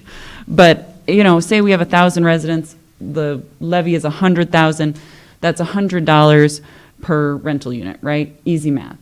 So, It's 180 units in Honor Lake, the complex. okay. So much fewer. Okay, much fewer than we expected. But either way, so we can expect this. Any business person is going to act in their own best economic interest and pass this on to the tenants. And like we said, so, it might not hit right away. For some it may hit right away because seriously, they're on a day-to-day situation. It's really that common. I hear it all the time. So what I'm proposing, what I really think is the only solution is, we can put this SSA in place, but in order to protect the people from it going directly to them, and say maybe it does, okay, say it goes to them. The only protection we can add, perhaps, is to offer that eviction moratorium for the SSA. If the governor isn't going to extend it, in the absence of that eviction moratorium, perhaps we as a city, simply for the space that we have added extra burden to, can prevent the burden from going to the people by protecting them through an eviction moratorium. I'm done, thanks. Can we do that? Can we add a moratorium clause to an SSA? Well, there's nothing in the SSA law that would allow this. It'd be a separate action, it'd be a separate action that the village would need to take based on its home rule authority, and an action which, quite frankly, I think we need to do some work on to see how viable it would be, particularly if you're going to just pick out one group of buildings, rather than have it, citywide. But to address the general proposition, Governor Pritzker's executive orders relating to COVID have now gone to 3 extensions. We're currently in the 3rd extension of a moratorium on evictions that will likely continue based on what I saw in the Illinois Municipal League Bulletin on Friday until we have a vaccination which has reached about 50% of the population. So we're looking somewhere out into the mid to late spring. The state of Illinois has much more authority in that regard than we do, as does the federal government, but in this case, the state governor is the one who has imposed the moratorium. One thing that can be done in addition, and again is a separate matter, is to possibly draft an ordinance that would prohibit retaliation based on a person's decision to sign or not sign an objection. So clearly some people were sought out, and we weren't there, we don't know. Very likely, if they're true to form, the management of Hunter Properties was providing a little pressure. And so that in itself is insidious. So how do you counter that? Any pretense could be the reason for that kind of a pressure, and it has happened in the past. We've seen it as our inspectors have been in there trying to help people without heat and so forth. Well, I didn't want to call you because I was told if I called you, I would get in trouble, or my rent would go up, or I'd be evicted. So I think it's just very naive to think that the city are the bad guys here. Who are the victims? And who's trying to champion the victims at this point? Thank you. We wouldn't be here tonight if we had just an ounce of responsibility on the part of this particular landlord. And again, I don't like being here tonight looking at this, but I think it's something that, as you said, it's the last item in our arsenal, Carolyn. We have a couple of folks who came in a little bit late and did want to speak to this, and I will be happy to let those folks speak, and then perhaps we can continue to, do you want to say something here first, Carolyn, and then I've got Jacob Moss and David Hughes to speak to this, please. Yeah, I just want to give a little background on the cameras, and I had one question. So the background on the cameras, I know there was some commentary that that wasn't a good investment, but I just want to highlight the fact that, 2 or 3 years of research and planning and study in the Annie-Glidden North Revitalization Plan's final plan, including significant community feedback and input, found that better lighting and cameras would be a significant help. And this is due to the fact that the police do utilize the camera system and are tapped into it and are capable of pulling information from it and tracking down criminals who are repeat offenders in the same area. So I think that is a significant thing that you need to know the background on. You need to understand that this has been something that is expected to reduce crime in the area directly. It isn't an attempt at increased policing. It's an attempt at finding the people who are actually doing crime. So that's one thing. And the question that I had was, I feel like we had talked about directing this funding to another firefighter or something like that. Is that not doable? It could be used for personnel purposes, at least if I remember. For special services. Special yeah, any services. kind of phone, Yeah. And also for right at the corner there at Normal and Ridge, there's always a 20-yard dumpster, which isn't the best invitation to anybody's home. And there can be things done to beautify the parking area and the outside. But we can't apply it to the inside, unfortunately, the hallways and the fire protection provisions and so forth. Sure. And so I guess one of the things that to me made sense to make this a special service area was that I believe, and I imagine the police chief can speak to this more directly, that this area requires the most calls for both EMT services and police and all that, and in doing so, offsetting those costs, that's part of the plan there. Is that accurate to say that the calls are more frequent in that area? That is accurate. That's all I've got. Thank you. Okay, let's have a couple of more citizen input here, and then I'd like to continue the conversation here with other council members. Jacob Moss.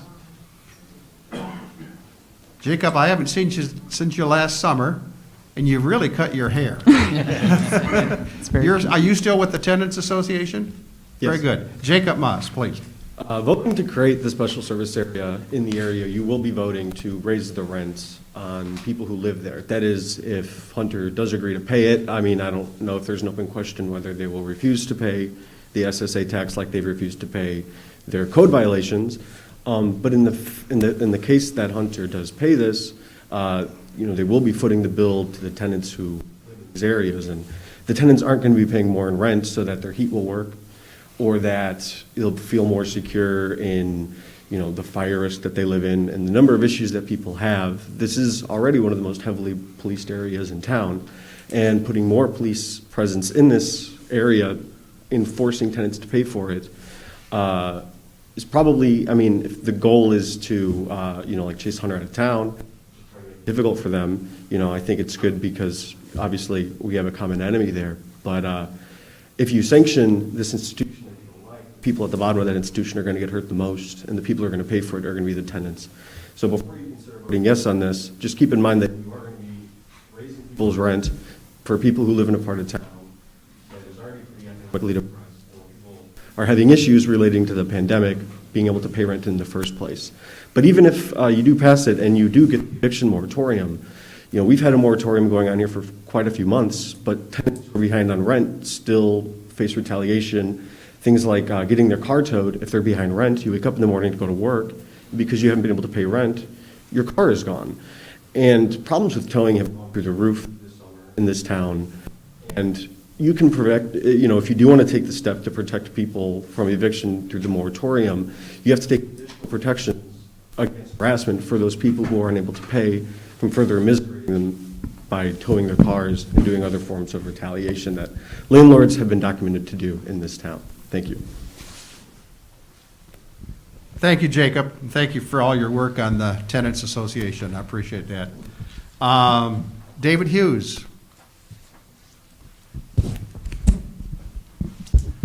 We got you a fresh mic there, Mr. Hughes. David Hughes, 305 South 3rd Street. I don't have anything to say. I have questions. Councilmember Morris said that there were verbal contracts with this between the tenant and the landlord. How does that dovetail with the crime-free housing program that we have? And the last gentleman that came up was talking about getting the cars towed. I've never seen a lease agreement that said that a landlord could do that. So again, how does that happen? Can anybody explain that to me? Go ahead. So the car situation, for example, the person I brought the space heaters last night was explaining to me that because she, like last year, her apartment had caught fire, so she had been out of an apartment for some time. She had an agreement with the landlord, with the property manager, that the property manager was going to reimburse her for her time lost in the space by not charging her rent for some number of months. And so the property manager changed, and in doing so, that agreement didn't carry forward. And as a result, she is now suddenly behind on her rent. And this is, this sounds like an anecdotal story, but I've heard it so many times, and you can see the gentlemen shaking their heads in the audience. I hear this story over and over again from one tenant after another. So her explanation was she was not allowed to park in her complex for her parking lot because she was behind on rent. And so she was thereby not an acceptable tenant or something, and so she simply couldn't park there. So if she were to park there, she would be towed. And I don't know why, but the towing situation in this town is also a huge problem. It is a tower's word against the towee. And I regularly get calls about towing situations. I had a friend just the other day whose car was towed after 30 minutes in a location that it was supposedly not supposed to be in. And then they hooked it up to the tow jack, and so you get it, right? It's happening over and over again that people are not allowed to park in their parking lots or unique situations. And they're all, after as many fires as we've had in that area over the past couple of years, so many people are in this situation. We had 100 people at 808 Ridge displaced. So. Okay, so thank you. I guess oral contracts then are covered under the crime-free housing program. They are, sir. And one of the reasons we bring them to court is because they have been not abiding by the crime-free lease. Okay. So this is all part of the process. We bring them to the administrative hearing process. They're fined. They refuse to pay their fines. We take them into state court, and then ultimately we have to get a judge to order them to enable us to enforce the fines and the complaints. And they are adept at this. The largest cost that gets passed along to the residents has got to be the legal fees that they imagine somehow the residents should be responsible to pay for, and whether they can do it or not is arguable, but they do it. And we're sensitive to that, and we're mindful of that, but we can back off and do nothing and let the Wild West begin. It is unconscionable, in our opinion, at the staff level, and I think the council's spoken the same way, that we would do this. I stood with Alderman Morris a year and a half ago in front of, in the old city hall, after the people were being passed through the window, through the fire, and thrown out into the side yard, because these people would not do will not even enforce the safety of people in their corridors, where they were allowing people to stack mattresses and to light them. This is what we're up against. So it's not a perfect, I agree, it's not a perfect means, but we recommend that we proceed with this on both readings. Thank you, David. Appreciate it. Let's move this right along, and then I would like council input beyond what Alderman McAdams and Alderman Morris had to say. Alderman Perkins. One point that I heard raised really made me think a little bit. What reason do we have to believe that they're going to pay the SSA when they wouldn't pay the fines? Because effectively what we'll be doing is we'll be raising the rent, and then they've already demonstrated an unwillingness to pay. The reason, and John can explain what happens when you don't pay your taxes. There are lots of statutory means to bring to bear. It's a better thing than trying to fight them on, trying to pay their complaint fines, which are singular, multiple, lesser amounts. This is something that has to be enforced by. There are counting. There are many laws on the books, and they're operate everywhere in Illinois to require that people can lose their properties for the failure to pay their property taxes. There are tax sales. There is a whole industry of tax buyers that do buy these properties. If the tax buyers don't want it because it's so bad, it then goes to something called a scavenger sale. And there even are opportunities to the village to pick properties up at a scavenger sale for potentially a program the county might do, what's called a no cash bid program, where we can, if no one, it's a property that no one else wants, there's opportunities for a village or a city to acquire that through a county program at no cost. You go through a process to get the tax deed. You are then the owner of the property, and the person that failed to pay taxes loses this property. So there's a number of legal methods in our codes that allow for the enforcement of that if a property owner doesn't pay. So what type of time frame would that stretch out over then? Those don't go quickly. Taking someone's property because they haven't paid taxes is a big deal.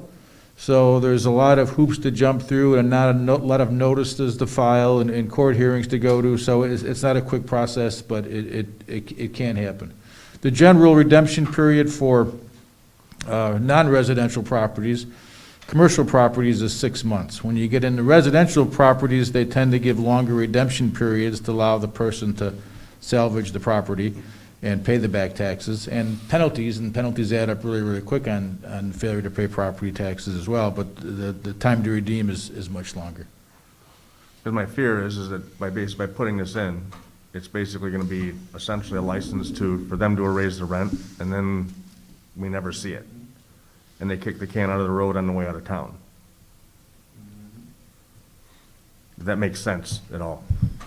When you say we never see it, what? The city never sees it, because and this is just, I'm just rattling this around in my head here. So we put the SSA in, and then expectation of paying the SSA, they increase the rent, and then never send a check to the city of DeKalb. We're in much the same spot we would have been in with the fines that they never chose to pay.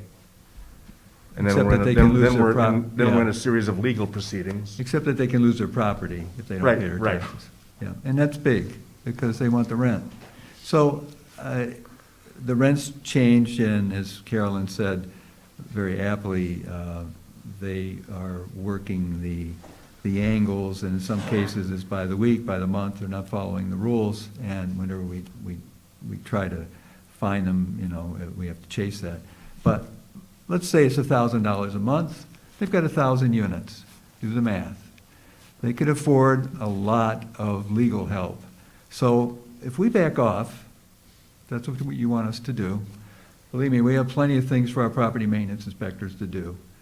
I don't know how we could not allow them to go into this place and proceed, and all of those fines are added to the rent. Believe me, it's all, the ownership and management of this complex. We've seen this occasionally over the last 20, 30 years, it's this or that 4-unit owner who just has no interest in doing the right thing. This is 1,000 units. It's a cancer on our community. We cannot afford, we have lots of issues, pension crisis, COVID, and all the rest of this. This is one that affects us and affects the residents here more intimately than any of these things we've been talking about tonight. So it's time. This is not a perfect solution. It sure got their attention. You know what got their attention? Not being able to get rent when for 6 months they refused to repair those burned out apartments. And we made them bring them up to code. And all of a sudden, for about 2 months after that, boy, they were doing the right thing. They were paying fines. That was early in 2020. And then it all went away. If you go in those same units today, you wouldn't realize that they had done a damn thing. Excuse my language. That's what we're up against. And we're quibbling here tonight. Let's go after it with a meat hook if we have to. These people are not only destroying our community, there are places in northwest Indiana, there are places in downstate Illinois. It is a cancer. That is not a slander. By the common definition, that's what it is. Let's go get them. Alderman McAdams. So, can't we, if I'm past due on my rent, and I can't pay $650, they could raise the rent to $6 million, and I'm not going to pay, because I don't have the money to pay. So there is a limit to how much a landlord can raise the rent and get the actual rent. So if they have a bunch of residents that they can't evict, and they've raised the rents, but they can't collect the money, then the residents win, right? Yeah, yeah. I mean, that's how I look at it. And we can maybe provide a contact at the city. If you are evicted from your property, we can put you in contact with other landlords who would be willing to rent the there's empty apartments all over the city. And so we need to communicate a way to have the residents speaking with those newer landlords so that they're not bound by one particular landlord, but they have a bevy of properties to look at. Maybe we can maintain a list at the city of properties that are available for rent and the amounts. And if anyone who is facing eviction needs to find somewhere to come, they can come to the city and they can look at our list. Or we can publish the list online. I'm spitballing here, but. Can I ask a question? Do we have a list of landlords that will take no deposit or a no criminal background check and let anybody into their apartments? Because that's what Hunter does. And a lot of those people will not have the ability to move somewhere else because they don't have first, last, and security laying around for all these vacant buildings. Well, they would if they're not paying their rent. If I go 6 months without paying my rent, I've got money in my pocket. Jobless during the pandemic? I appreciate that, but I'm also not being evicted because of the pandemic. So I'm just, I pay rent. I'm a renter. I'm not an owner in town. I have a landlord that I work with, and I've had, this is now the second landlord I've had in town. Both of them are very good landlords. And so there haven't been any issues with paying rent, of course. But if there were, they would communicate with me, and I know personally many landlords in town, so I have many options. And maybe that's a privilege that comes from my position or from who I am as a person, but we can extend that privilege to every citizen in the city if we wanted to. And this is just a spitball. This is not a permanent idea, but it's something to think about. Thank you, Alderman McAdams. We have a motion on the floor, a second. We are asked to approve this on first reading tonight, and I'm going to take a couple more comments here from council, if I may. So to speak to that, Alderman McAdams, one of the things I learned this year is that, Section 8 housing has limitations. And Section 8 housing's limitations are structurally built in to provide for a safe housing and living environment, which is why we're finding that University Village is such a model part of our community at this point.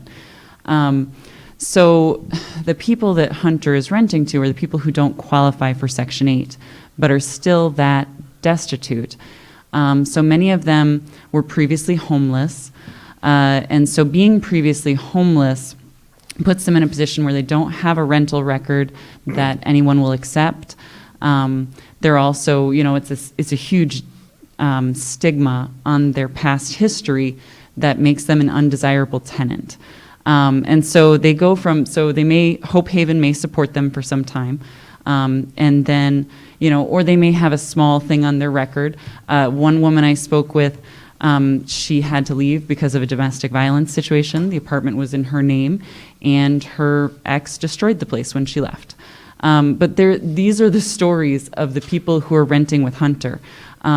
They are as desperate as we are to try to get a better situation. So I appreciate that you were going the same direction, considering the moratorium, because the other thing that I'm hearing from the community is renters' rights. If we're talking about, we're trying to stick it to Hunter. I'm sorry, I shouldn't even go there, sorry.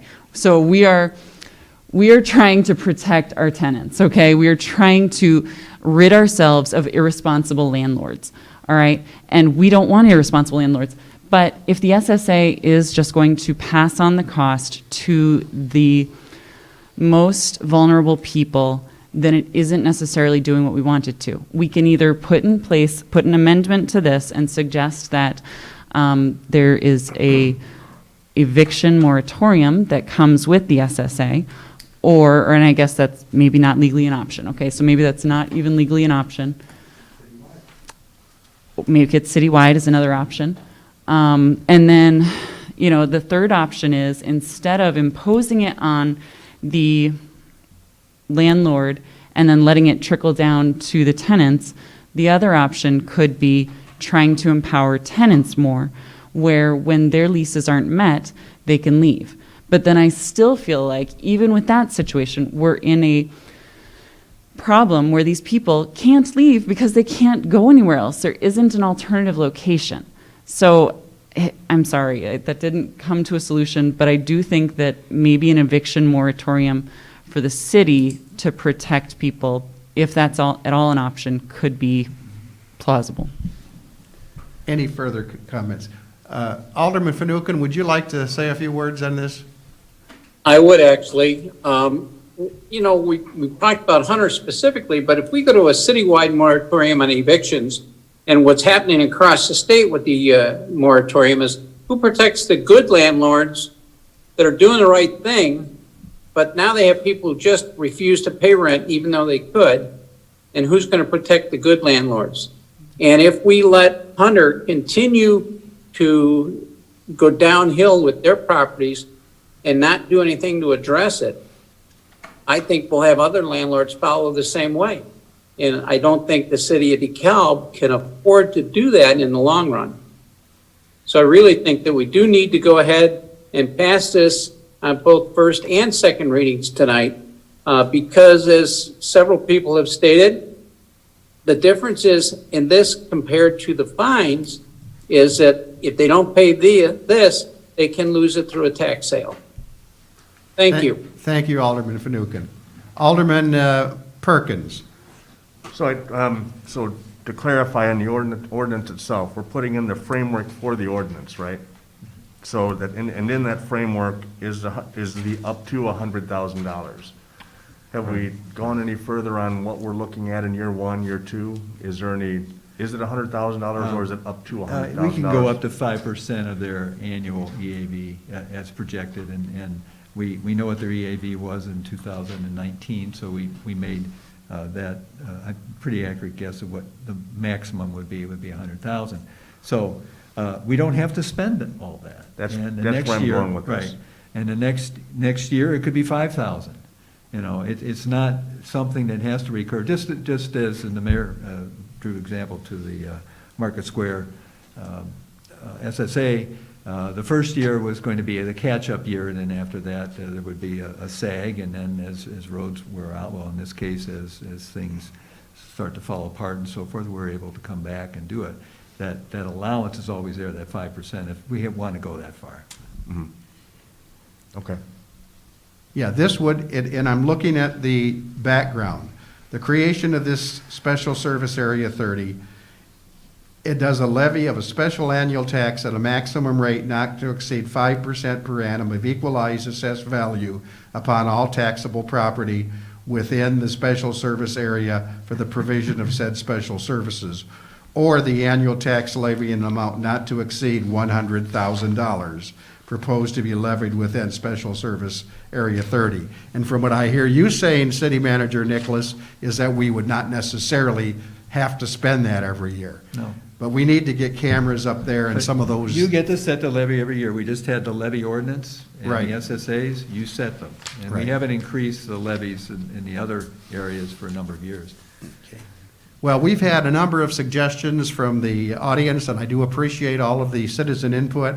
I've heard a number of things, I believe accurately, that there are some who may not even think we need to take a look at something like this, and others who feel that we should go as far as passing this on both first and second reading tonight, which would implement it almost immediately. So with that, we have a motion on the floor. We have a second. What we're voting on right now is first reading approval or denial of this a proposed ordinance. Is there any further discussion? If not, roll call. Morris,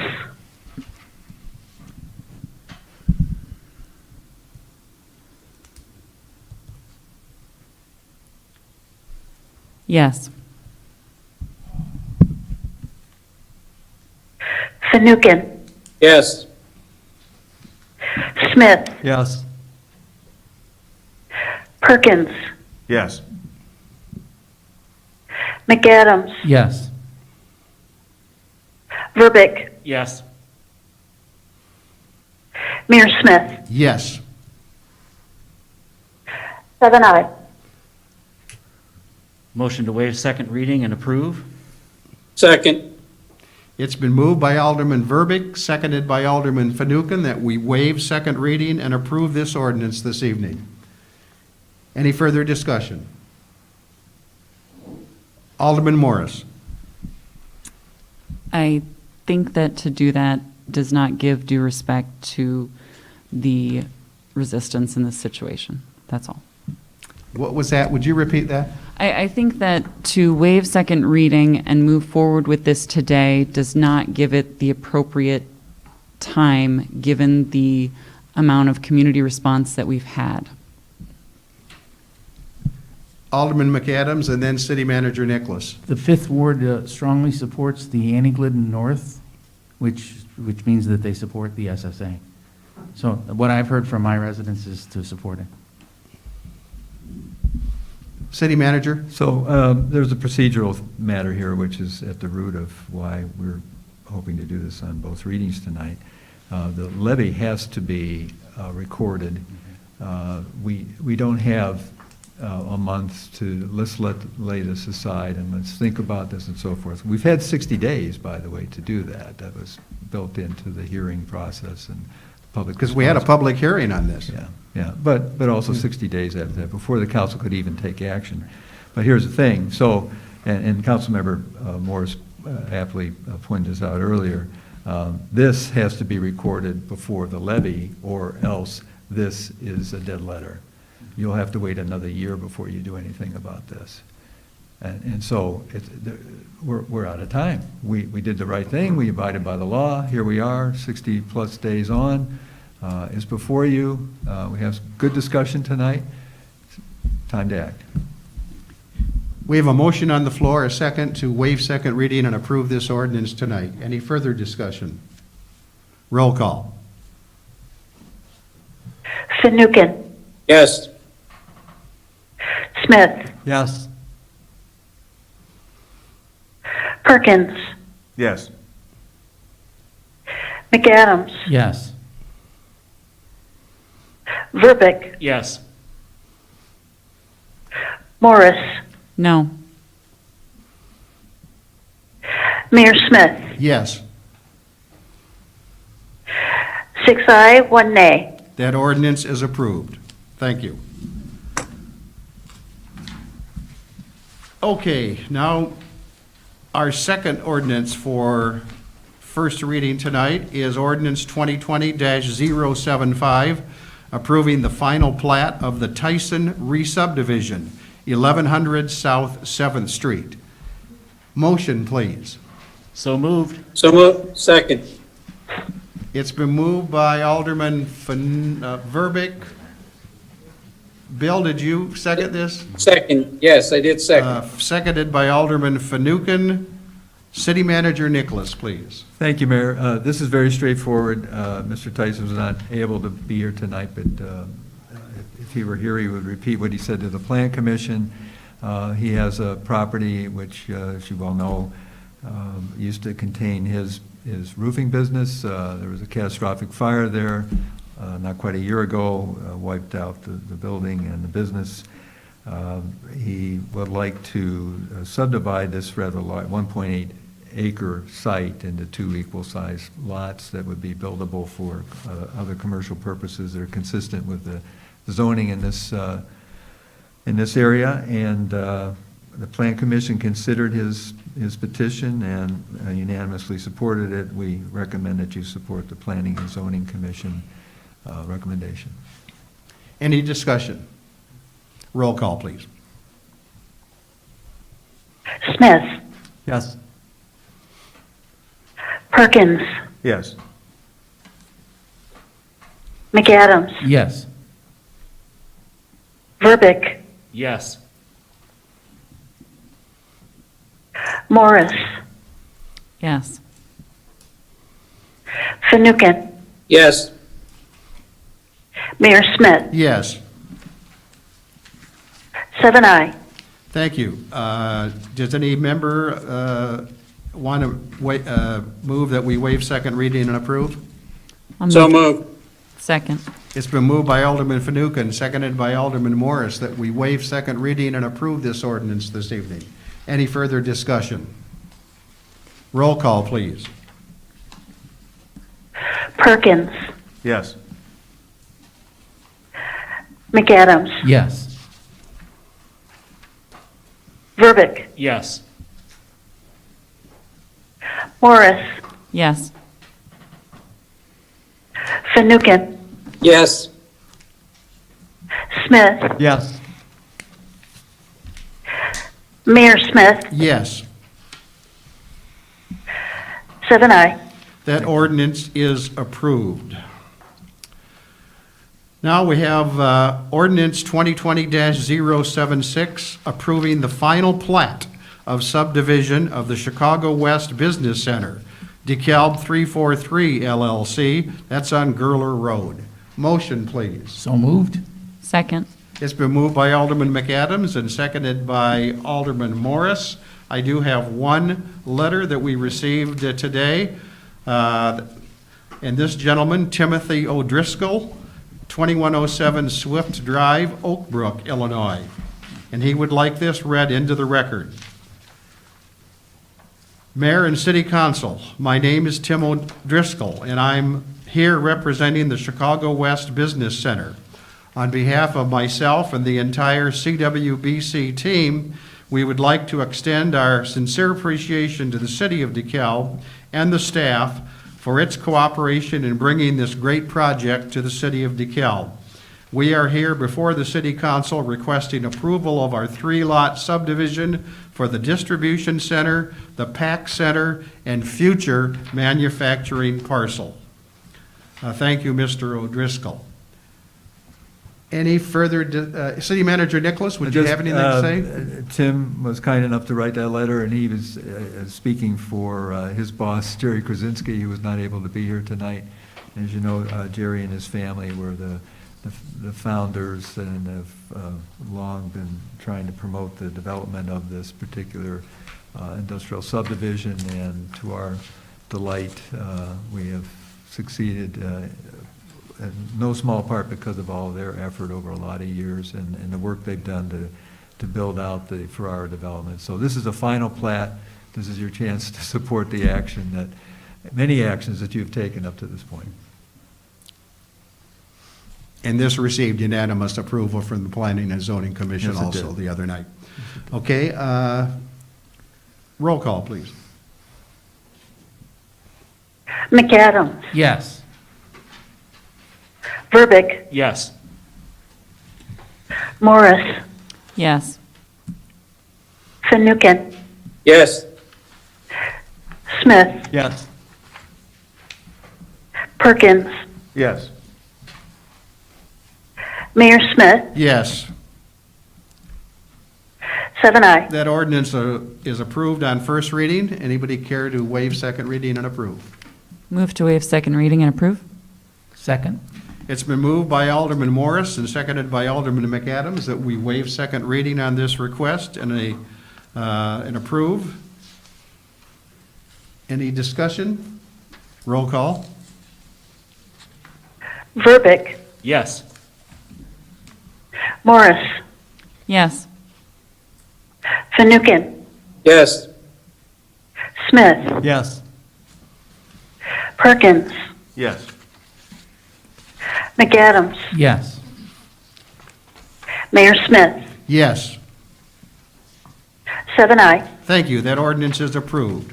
Our final ordinance for first reading tonight is 2020-077, approving the rezoning of 217 Franklin Street from CBD, Central Business District, to the PDC, Plan Development Commercial District, and the Plan Development Preliminary Plan. Safe passage. Motion, please. So moved. Second? It's been moved by Alderman Verbic, seconded by Alderman McAdams. City Manager Nicholas, please. Thank you, Mayor. There's some significant background in your agenda tonight. Yes, there is. Principal Planner Dan Olson has even deeper and broader background in the background portion of the agenda tonight. So I would just like to offer some highlights. Dan is here also to answer any questions. Also, representatives of Safe Passage are here tonight in the event that you have any questions. Safe Passage is the owner of the site that for many years was the home of the DeKalb Clinic. It's at 217 Franklin Street. If you've driven by there recently, you know that they proceeded with the demolition of that old clinic building. And the company doing the demolition has been grinding up the masonry portions for reuse, constructive and reuse later on. Safe Passage's intent is to relocate from where they are, just a couple blocks away. They're currently located in 6 buildings. They have 5 old single-family homes and an apartment building that they're offering their services in, and their services are wide and essential in our community and in our county. They offer an array of services and programs for victims of interpersonal violence, including domestic and sexual assault, dating violence, human trafficking, and stalking. And their services, and a list of them is also included in backup material. Beginning of feedback. The proposed building will be a couple of stories, about 42,000 square feet. The first floor is principally going to offer the counseling services, administrative offices, and living quarters will be on the second floor.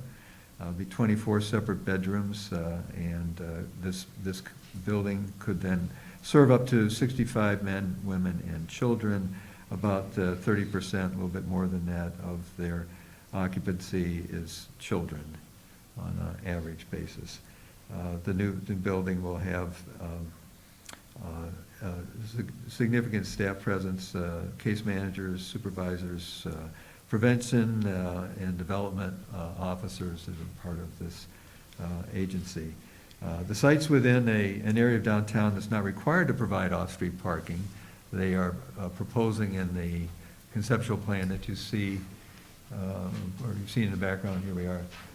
There are 18 spaces that are provided here. There's another 32 spaces across the street. Tonight you see a letter that was provided by Father Dustin Lyon of St. George Greek Orthodox Church. It says very, very simply and clearly, Safe Passage and St. George Greek Orthodox Church have an agreement to share parking at the parking lot on the corner of 2nd and Franklin. So what was a talking piece now seems to be an understanding that is supported by the church.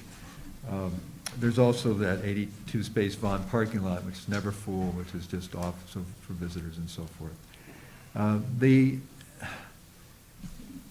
This agency has very quietly performed its services. In fact, maybe outside of the people in this room and the most immediate neighbors, if someone asked where is Safe Passage, many people would not know where it is. It's been a good neighbor for many years. The police department has not had problems there, even though people that may be provided services by Safe Patches have gone through a rough patch where maybe police would be involved, and particularly where there's been domestic violence.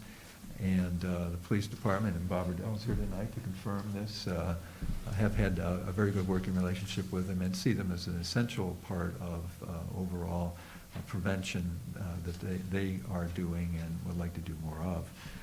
The Planning and Zoning Commission spent a fair amount of time talking about this on December 7th, talked to some of the neighbors about the parking concerns that they had. And the commission, after about an hour of hearing and conversation, voted unanimously to recommend approval of the rezoning, which is what's before you tonight. And also there are the same kind of waivers, because this is a use that wasn't there, so now we're going to bring in a new use. There's a new zoning, a planned development zoning, and there to add more flexibility and to increase, for instance, landscaping and so forth, away from the cookie cutter requirements of our subdivision ordinances. There are some waivers here to allow for that. There's also a limit that the Plan Commission set on occupancy of 65 that they thought was reasonable. So this is a 501c3 not-for-profit corporation. Their purpose has been identified in the background and briefly by me tonight. They've been doing their needful work since the 80s. Most DeKalb residents, as I've said, have not happily have not been involved, but many increasingly are involved in the services that they provide. And we know from our last police report that domestic violence has risen by about 12% just in the last year and a half.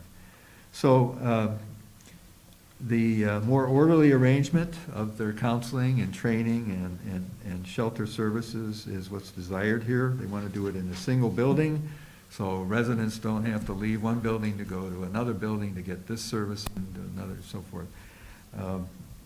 I think it'll even make them more a quiet neighbor in the neighborhood. We recommend your support of the Planning and Zoning Commission recommendation. I was so appreciative of the other night, the way it was somewhat exhaustive, the discussion on Planning and Zoning Commission, our members.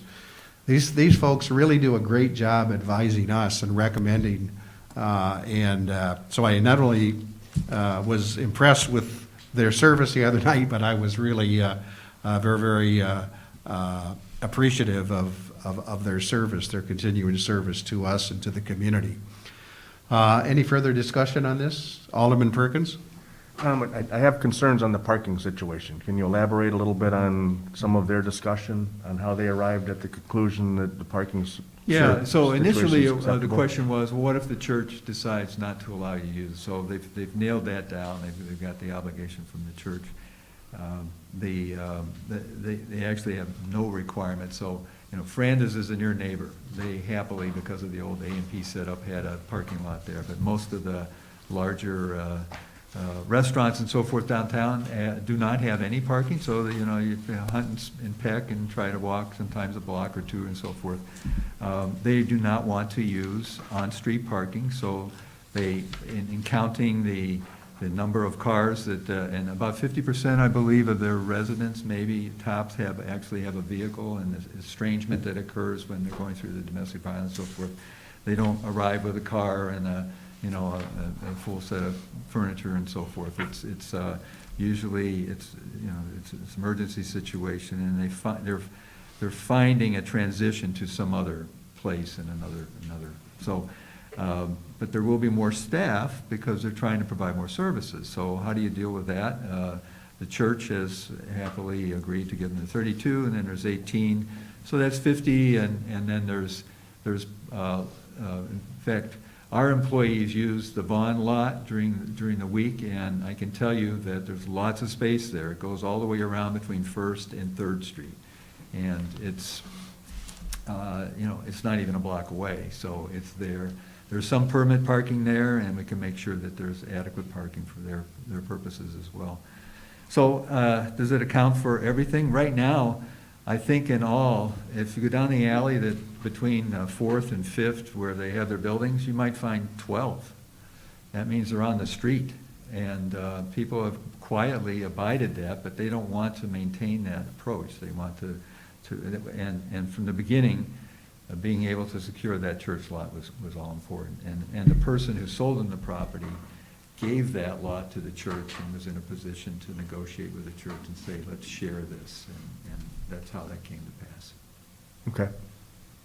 Good. Alderman Verbeek? Speaking of zoning on the homes, the 5 homes and 1 apartment that would be sold as a part of this whole process, how would that be reviewed? That's good. In other words, the 5 homes, I can't speak for those living in the neighborhood, but would the goal be to restore those as single-family residential? Of course, the apartment building would be multifamily, Right, but right. could you explain a little bit about how that process would? I believe that's correct, and there's actually 2 really nice single-family homes, masonry exterior, much of them are masonry. And so they serve, in fact, you walk in, you feel it's a residential kitchen still, and the dining area is a little staff conference room. But the fact is that they're natural for single-family home conversions back. So, but there's that large, old Victorian-style farmhouse on the corner that has been created into a rooming house. That's the one that's going to be the toughest one to reconvert. So for the time being, that may not be the first one to sell, but the others, I think, would be, considering the housing market today and the low interest rates and so forth, I think they would go pretty quickly and can be easily zoned appropriately. I don't know, Dan is here, I don't know if they were ever rezoned or not. They may still be single family. They may still be single family. Okay, thank you. Okay, any further discussions, any questions? We have a motion on the floor and a second. Roll call, please. Morris, Yes. Fanouken, Yes. Smith, Yes. Perkin, Yes. McAdams, Yes. Verbeek, Yes. Mayor Smith, Yes. 7-0. Anyone like to waive second reading and approve this tonight? So moved. Second? It's been moved by Alderman Perkins, seconded by Alderman Verbeek, that we waive second reading and approve this ordinance tonight. Did I screw something up there? Oh, okay, it was moved by Lynn, for It was your being done. information, It was being this done. was moved by Alderman Perkins and seconded by Alderman McAdams. Any further discussion? Roll call, please. Fanouken, Yes. Smith, Yes. Perkins, Yes. McAdams, Yes. Verbeek, Yes. Morris, Yes. Mayor Smith. That ordinance is approved. Thank you. If you recall, earlier in the evening, we adjusted our agenda to move considerations to this locale on our agenda. So for those of you who have an agenda in your hands, we are now back on item I, considerations, and we do have 2 considerations. The first one is consideration of a transit maintenance and operations facility site. City Manager Nicholas, do you have any voice left? I do. Okay. And I've got some help in the room, too. Good. Marcus Cox is here. Yes, I And see he's that. loaded up and got lots of voice, I'm sure.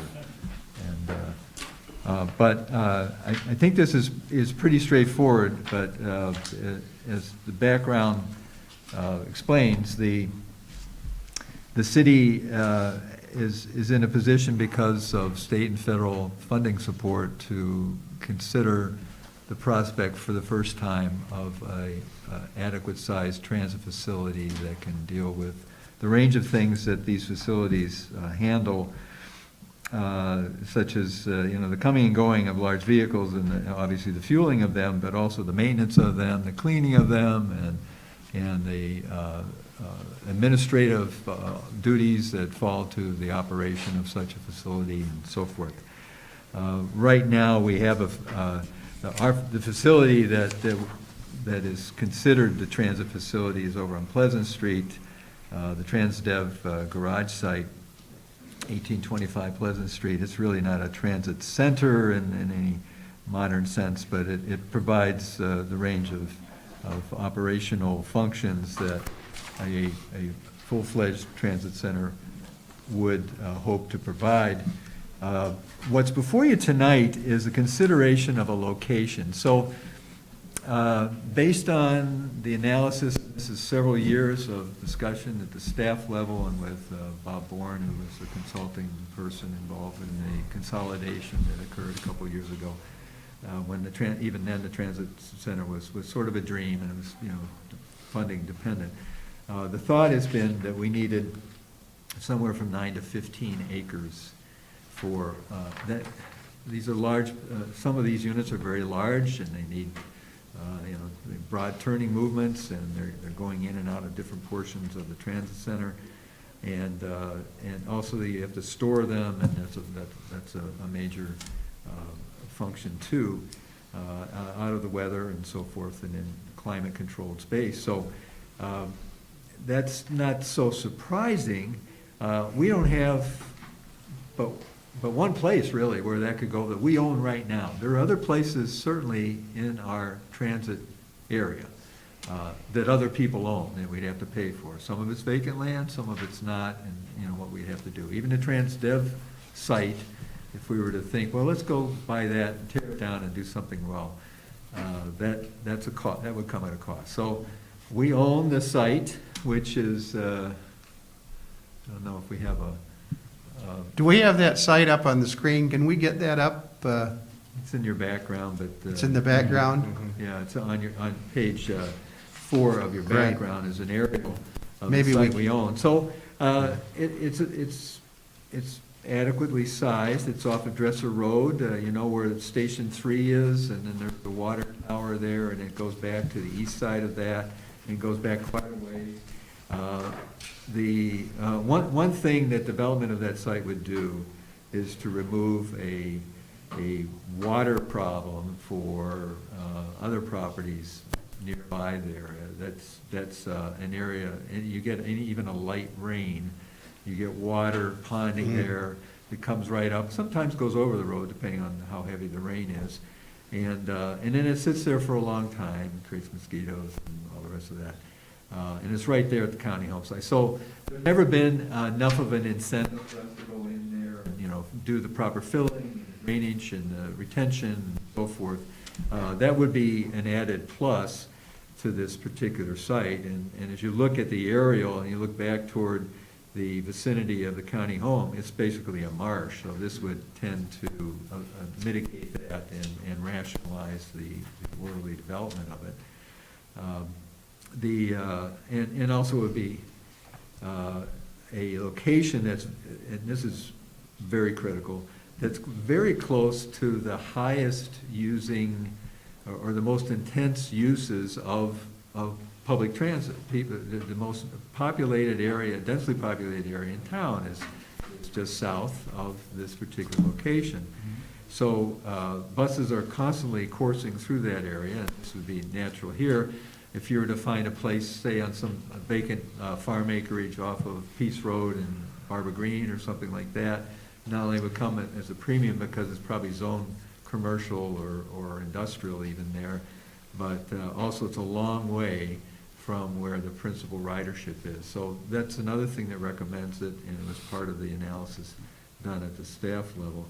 So where we are now is to try to pin down whether that is agreeable to you, and then we would pursue a contract with an engineering company that responded successfully to a request for qualifications a while ago.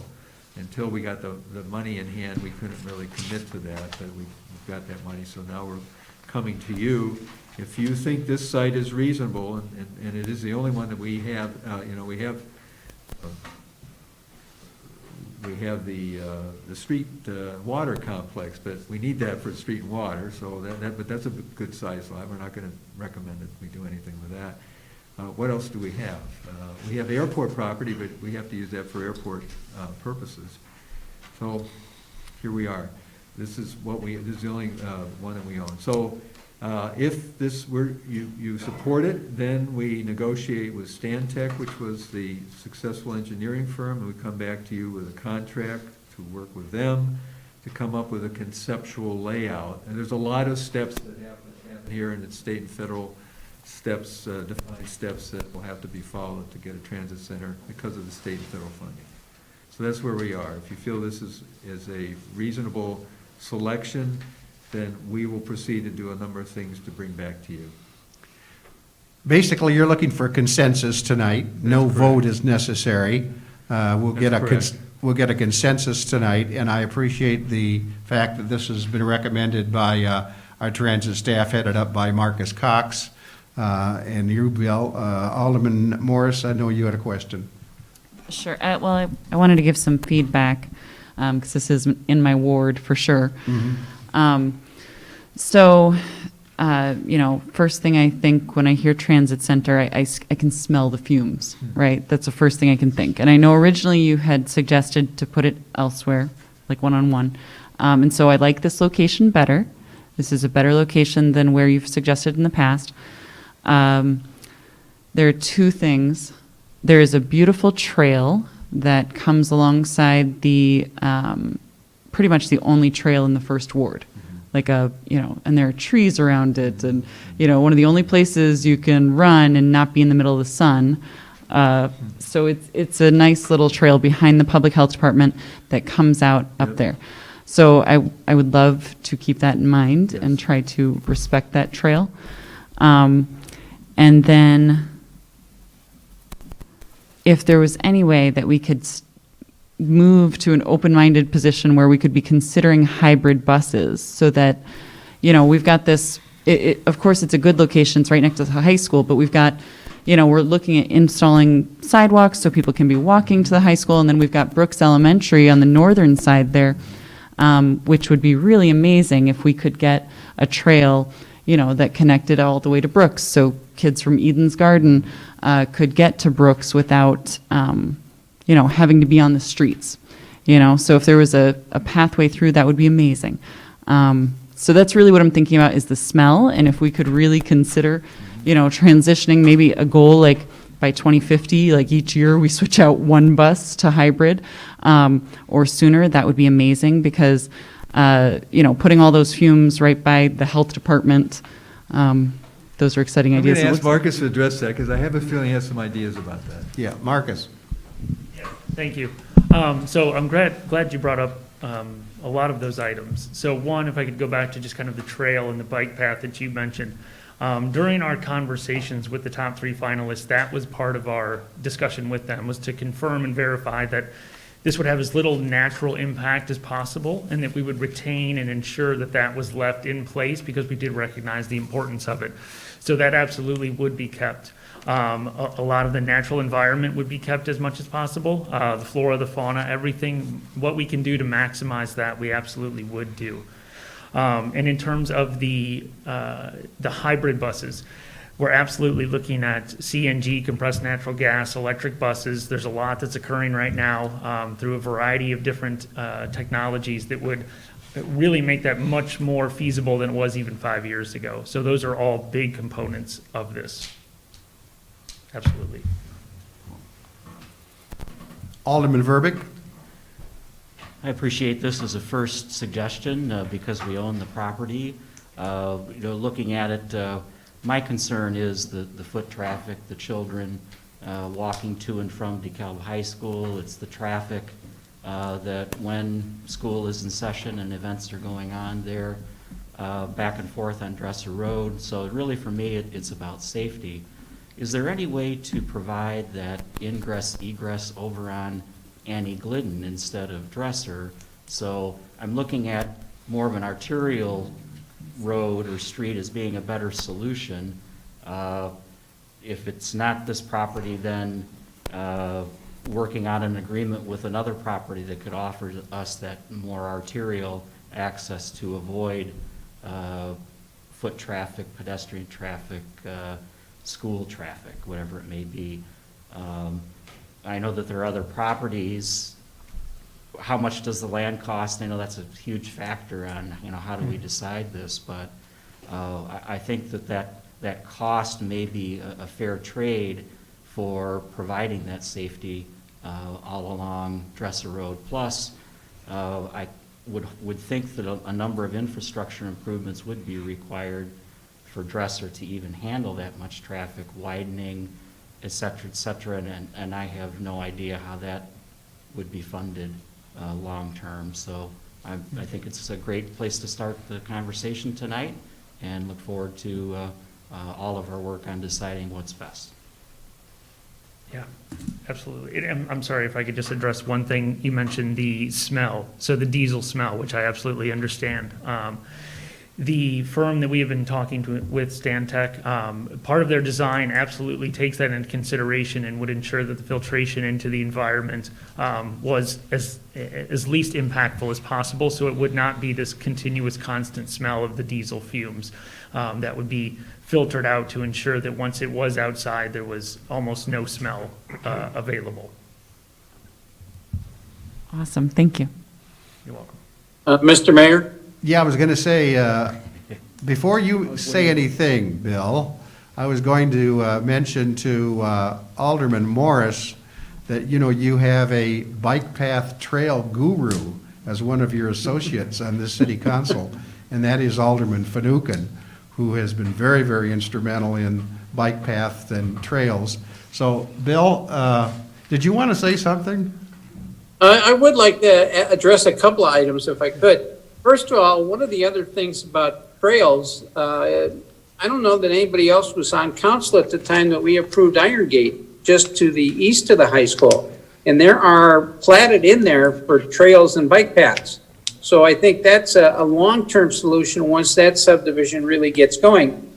But I understand the desire to try and keep the trails that exist over there on the west side of the high school too. The other item I want to mention is that the county had offered to DSAT a piece of property out adjacent to Pales for a transit center. And that would, they had offered that at no cost to DSATs. And I'm wondering if we've investigated that site at all. I realize it's a little further away from the traffic flow that we really desire, but we do have a number of routes that run right adjacent to that along Sycamore Road. It also, if Transdev is the only tenant, or if we were also going to address alleviating some of the space crunch that Transvac has, because that site there is like the center of Transvac's bus universe. So just a couple of things I'd like to mention. So I think, though, to keep in mind when we're designing additional trails out there is it's already platted in the Iron Gate subdivision. Thank you, Alderman Finucane. Any other additional comments? All we're looking for tonight, not a vote, but sort of a hand nod that we want to move forward with this. Alderman Smith? I haven't talked all night. And I'll take it firsthand. Marcus didn't bring it up, but great job. The buses, if you've driven a bus in front of Walmart, the drivers are so safe. I will guarantee Dresser Road is a walk in the park. I truly understand as someone who's done it. Marcus can attest to it. So yeah, I just wanted to throw that out there, that I have full faith in the operations out there and the caution for the kids and stuff. So that's it. Yeah. Any other comments? Yeah, actually, Jerry, if I may again jump in, Sure. the concerns regarding Dresser Road, most of the Husky Line drivers, of course, have driven on campus. And if you've ever driven a bus anywhere near the student center at class change, the drivers have done such a great job traditionally over the years of not interfering with the pedestrians. I think that emphasize Alderman Smith's comment. I think the in and out off of Dresser Road, assuming that it was designed correctly for egress, I think it'd be great. Good. City Manager Nicholas? Thank you, Mayor. And correct me if I'm wrong, Marcus, but there were two county sites that were kicked around maybe a year ago over in the vicinity of the Market Square development, and one that Alderman Fanouken pointed out was one of those, and then there was another one. The county, to my knowledge, has more recently determined that they have some commercial value and would rather not dedicate those for the transit purposes. Am I correct in that, Marcus? Yes, sir. Okay. Yeah. All right. That's That the is Bethany accurate. Road site, Yeah. right? Yeah, well, no, this is out off of Barber Green. and Oh, okay. that area, yeah. So with that, we were left, instead of 3, we were down to 1, and that's the one that's on the agenda tonight, that we thought a public body controlled it would not cost for acquisition and so forth. Well, I think we've almost had a microcosm of council discussion on a full agenda item just in this one consideration. So what we're looking for, unless you have any further comments, Marcus or Bill, is there, based on what we've provided these gentlemen tonight and provided what we've seen in the background, is there consensus that this is consideration that makes sense, that we ought to consider moving forward on it? Okay. What do you think? Oh, yeah. Yeah. Okay, okay. I think there's consensus, and I understand that there's some possible alternatives that were brought up Yeah, tonight, but. And Councilmember Verbeek raised a very good point. Wherever these buses course, and particularly in areas that are, they're the starting point and the ending point every day and multiple times during the day, road maintenance and the structure of the road is going to be critical. And we have that issue facing us almost any place we put them, even in the areas where they're currently, like on Normal Road and so forth, making passes every 15 minutes. Those are tried and true paths, but the road is getting beat up every day, right? You roll up the asphalt as you come to a start or stop, and you roll up when you start again. So, long term, if we're going to have a transit system, we're going to have a way to fund street repair.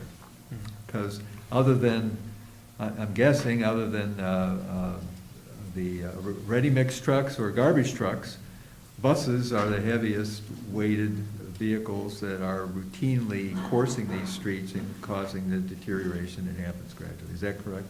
Yes, sir. So that has to be figured in. So any 5-year, 10-year plan is going to have some kind of a maintenance component to it, I would think. Okay. Yep. All right. Okay. So the consensus is that this is the spot? It's not unanimous, I would say. Right. But it's, all right. Because once we get going, we'll remember this conversation in a year from now. Oh, that's where we're putting it? Is there any one of you, I know there are a couple folks here, that you're vehemently against this site? If not, there's consensus that we should move forward with it. All right, we will. Okay? There's a lot to do here. I know that. And I it could be realize. washed out because the due diligence shows, no, this isn't going to work. I realize that. Thank you. Okay. Thanks, Thank you. Marcus. Thank you. Okay, we have one more consideration tonight. I believe this is the last item before we have our comments, and that is consideration of the council's order of meetings. We have one person who has submitted an online public comment, and Mike Verbeek, you had originally brought this item up for possible discussion. Would you like to read Mark Charvat's letter to us, and then I'm going to have City Manager Nicholas make any comments. Sure. Mark Charvat from 102 Cobblestone Trail wrote, while I appreciate the fact that Alderman Verbeek is bringing forth the discussion of workshop meetings, I believe the council already committed to having quarterly workshop meetings and never followed through with them. So it will be interesting to see if this council is truly committed to the idea this time around. However, there is something very disturbing in the city manager's summary regarding his views on what the public desires. Mr. Nicholas states, more information and analysis have not been widely demanded by the residents and businesses we serve. Yes, he used the words not demanded. Are you kidding me? I've never heard a more misguided, out-of-touch comment like that. It's as if our city manager has blinders on. The public wants more and is demanding more information, not less. One pattern DeKalb city government has, often to its detriment, is a habit of allowing its city managers to triangulate to the point that even new city business sometimes feels like a done deal. If you hadn't heard this term, triangulation is when people get information from only one source and are actively discouraged from seeking other points of view. It's a control issue that leads to skewed perspectives and faulty decision-making. It happens on this council all the time. No one questions and no one conducts their own outside research. This has been the case since Alderman Jacobson left the council. This council is either complacent or lazy and is engaging in destructive triangulation. The answer to destructive triangulation is not to eliminate open discussions, but rather to encourage them.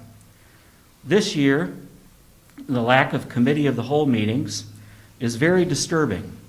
In 2020, this council held 23 regular council meetings, yet only held 8 cow meetings. The city manager, with the blessing of the mayor, has canceled cow 15 meetings, 65% of them. We haven't had one since August 10th, ? The message this sends to the citizens of DeKalb is that all of DeKalb's problems are behind us and there is nothing more to discuss. It says, we've solved all the problems in each of the 7 wards. The fiscal crisis from the pandemic is behind us. All the matters before the HRC have been dealt with, and crime in DeKalb is a thing of the past. No, there is much more work to be done. Mark Charvat. I didn't mean to spring that on you, Alderman Verbeek, without asking you first to read that, but because we moved this item to the conclusion of our meeting tonight, what Mr. Charvat has to say plays into my comments tonight, and I'd like to make those comments in just a few minutes. So, Bill, you were mentioned there in that citizen comment, and it's too bad we haven't had any open discussion tonight. Yeah, I was just going to say, this has been a meeting to remember. We've had really meaty topics, and we have talked a lot, and we've had good citizen input too. And as a person who makes all the meetings, obviously, it's my job, and is contributory to some of the content, I value these exchanges, and I appreciate it. I'm not going to dignify the earlier comments with a response. I will just say that the council should always consider its order of meetings. There are maybe some misconceptions. The council's not required to have a committee of the whole meeting. Those are for meaty topics, some of which we've had tonight, but they might not have lasted an hour or even 45 minutes. But boy, we've covered a lot of ground, and really good ground, and to a lot of people. So I'm at your pleasure, however you want to do this. I think Councilmember Verbeek had a good idea. As much as all of you work hard, Saturdays are not, you're looking forward to doing some other things, even if you're working. But what the municipal code does require is that in addition to all other meetings, whatever we call them and so forth, is that once a year, we have some kind of a visioning meeting. And in the 2 years I've been here, those have been focused, the first year with the facilitation of the Center for Governmental Studies, and then this year on fiscal problems, for good reason. But you know what we committed to in that budget is an update for a comprehensive land use plan. Boy, there could be a lot of topics, but boy, that's a great one, because that goes far and wide. It not just the land uses we want to see and the relative shares of those in our town as it grows, but it's everything else that's connected to that. If you're looking to grow more business and that, then you're going to be talking quite naturally about revenue and also service. So if you're looking for topics, I'd suggest that as one to consider. And about mid-year would be, even before then, frankly, maybe at the end of the beginning of the second quarter. If we're out of COVID, we might be able to actually do some freewheel planning. So that's all I'd say. I applaud the idea, and boy, it could be useful. You know, since we have moved a few things around tonight on the agenda, I'd like to just give my comments regarding this now as part, and this was basically part and parcel of my comments at the end. But, you know, this letter that Mark wrote was bemoaning the fact that, in his opinion, this city council has not provided adequate time for discussion on important community issues. Furthermore, he suggested that City Manager Nicholas is the sole architect of deciding just what is discussed and in what format.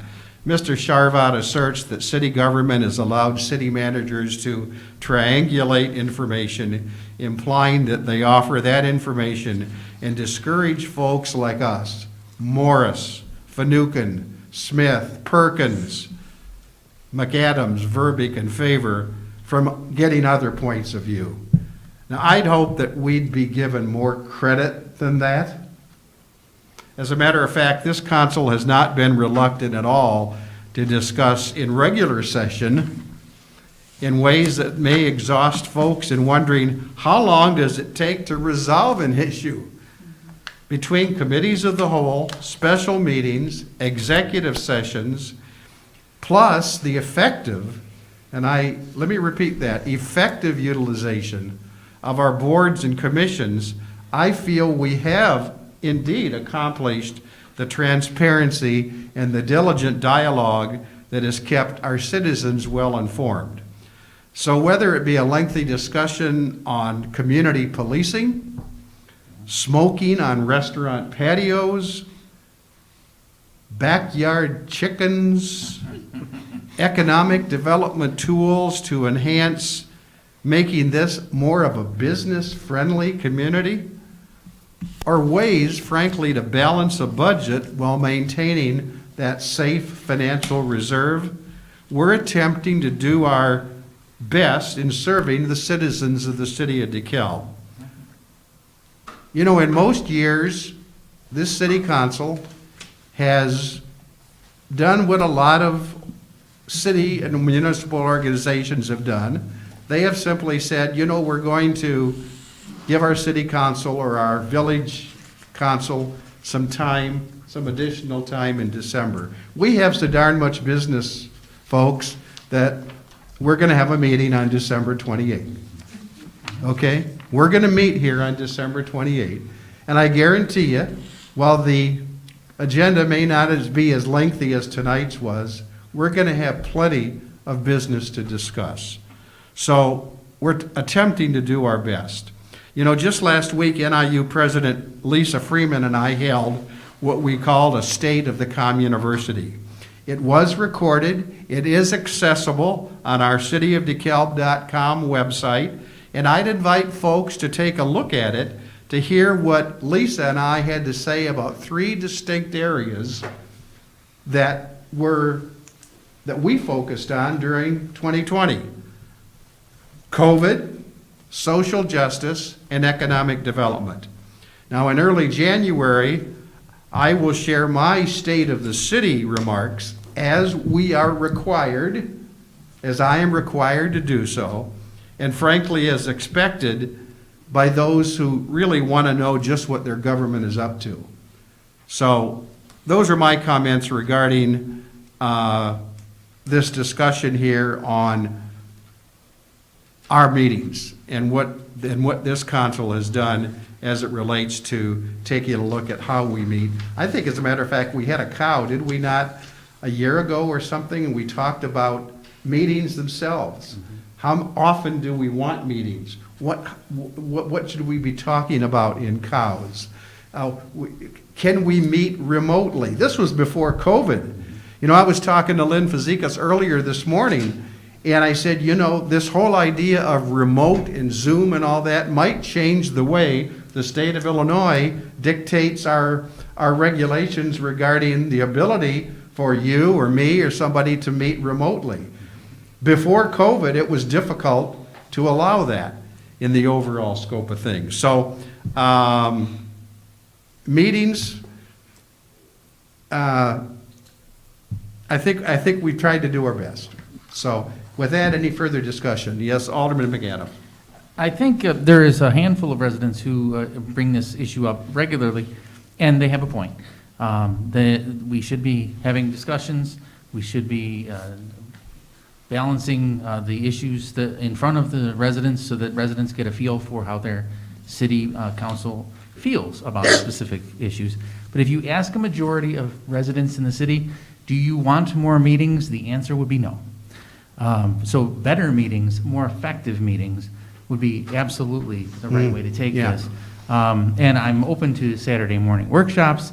That sounds like a good idea. I liked the idea that was put forward to have a meeting specifically on what to do with the tax revenue that'll be coming in from Chicago West. And I love that idea because I think we really want to have a workshop on that. But I want to make sure that the residents know that we don't have an agenda here that the city manager controls. He doesn't tell me how to vote. He doesn't tell me what to think.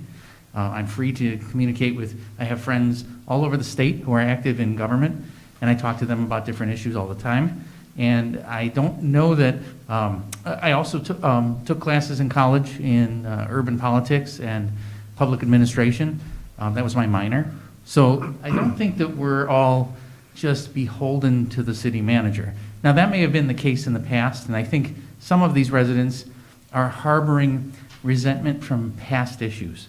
And so we should make sure that that gets expressed and we can address that. But I really don't feel, I have conversations with the city manager, but at no time has he ever told me how to vote. At no time has he ever told me not to do more research. I sometimes do more research and I call him with a question. So and I'm sure, without even talking to the other city council members, that that's exactly what they're doing as well. And as well as listening to the concerns of our residents. So, you know, there's a joke that, you know, this meeting could have been an email. Really, I don't know that we have to increase the number of meetings to increase the value of the meetings. Thank you, Alderman McAdams. Any further comments? Alderman Verbeek. Well, the primary reason I brought this to our agenda was, I think, very well demonstrated this evening. So we had some considerations like this. Granted, it's a little after 9, and now that's longer than our meetings have normally been lasting. But I think that the notion of considerations captures the intent of committee of the whole meetings. And rather than schedule, call to order, all of those things for this separate meeting, and then oftentimes confine that meeting to 60 minutes. And as we saw tonight, you know, some of these considerations can go longer than 60 minutes. So it's just my feeling that we look at ordinance to say, well, we decide, is committee of the whole still needed, or are we just going to be disciplined to have considerations on every agenda so that instead of confining it to this 1 hour time segment, we can have thoughtful conversations that involve the community along with doing the business of the city on each regular meeting that starts at 6 o'clock on Monday. And I think to your comment, Alderman McAdams, it's doing more with the meetings. And the Saturday morning idea is great. Again, we all have priorities from our wards that should be brought out to the table, and just to see how other people feel. How do other wards feel about these ideas, these questions, these concerns? Now, my intent is not to recreate and rewrite our strategic plan with every new council. We've seen that over the years, that staff is tasked hours and hours on, reinventing the wheel with this new strategic plan. I'm not saying that. What I'm saying is just really respecting the priorities of each ward, of each council member, and making sure that we're having that opportunity outside of our normal meetings to review. Are you finished? Yes, thank you. Thank you, Alderman Verby. Alderman Morris. I want to agree with my fellow alderman and just state that I think it's way more efficient to do this in a different way, and I think that's what Alderman Verbeek was getting at, the idea that when we're cut off at that hour mark, then we have to quit it. But if we restructure this so that we're in a position where we can talk forever on it, not that I enjoy doing that, but I like to ensure that we're being thorough. I think there's a lot of value to it, and I know we've had negative feedback about canceling cows, the committee of the whole meetings, and I've also had feedback that cows are very confusing to people. The committee of the whole meeting, lots of people don't know what that means or why we have one meeting after another meeting. People are like, oh, but I thought the city council meeting was canceled because I saw the cow was canceled. And so it's confusing. I from the beginning of my time on council, I wondered, why do we have a meeting after meeting? Doesn't make a lot of sense. But so I guess I would support this moving forward, and perhaps moving into the new year, instead of moving into Saturdays, perhaps we fill in those workshop times before the meeting, and maybe don't call them a committee of the whole meeting or whatever, but fill in some extra workshop time at different times like that. Maybe we come in early one day so we don't have to do this twice, so we don't have to set this all up twice, just to streamline it all and be efficient about it. So, Thank you, Alderman Morris. Any further questions or comments? Okay. Bill, I don't know if you were looking for any direction, but I think you've heard enough here from us. I provide the council usually the titles that have sort of arisen every couple of weeks when before we even start filling in any of the background and so forth. And maybe we ought to all spend, I ought to spend more time on that, you ought to spend where we have more conversation about that. So when you see them, you say, hey, you know, wasn't a couple months ago, we talked about doing this. When are we going to get to that, Nicholas? And I would welcome that, frankly. Otherwise, I'm going off, I keep lists and so forth, but I might not be hitting things in a timely way from your perspective. So if you do that, then we can blend considerations in a more orderly fashion through the year. And I agree with you, the committee of the whole has been confusing to, I was confused at first, but I understand what it is. But like you say, we're going to start the regular meeting because people want that council meeting to start at 6 o'clock. Yes. I gather the committee of the whole used to just go and go and go, and people were sitting here and they were really confused then. When am I going to have my topic? Okay. So anyway, I'm with you, and just please let me know what your preferences are. Yeah, and I'm guilty, probably. I'm anal on time, as you know. We start on time, and when I've tried to keep those cows to 60 minutes so that we can start that city council meeting on time. Yep. I don't think he's done. Huh? I don't think he's done. I plead guilty, and I'm not looking to my left.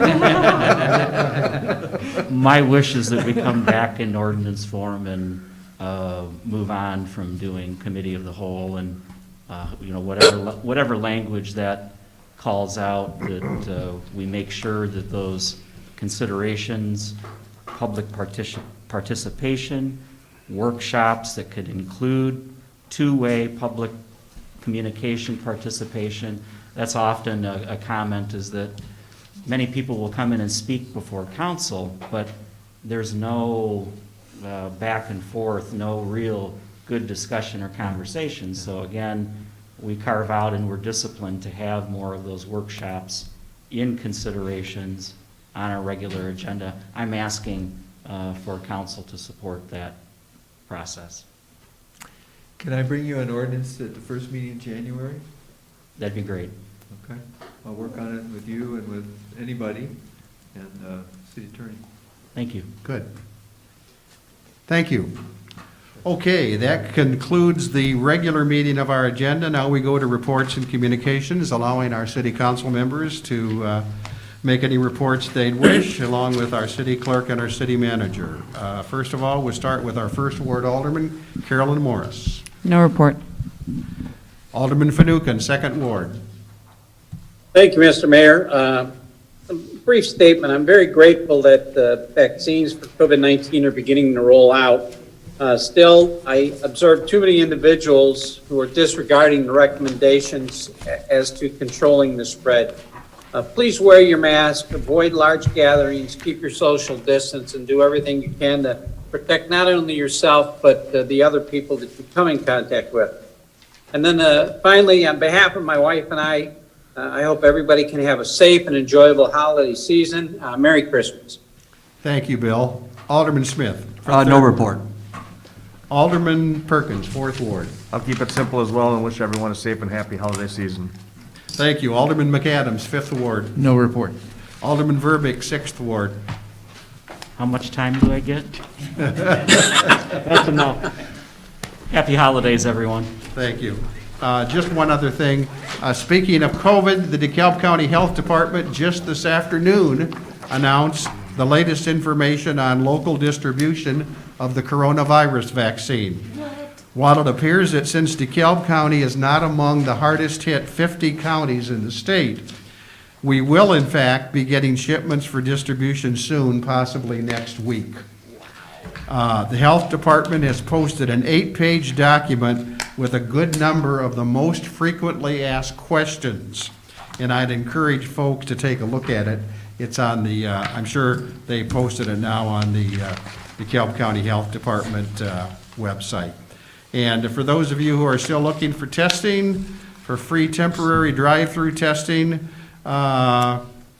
Sandwich Fairgrounds this Wednesday, DeKalb High School Tuesday, December 22, and Sycamore High School on Tuesday, December 29. City Clerk Fazekas, anything to report?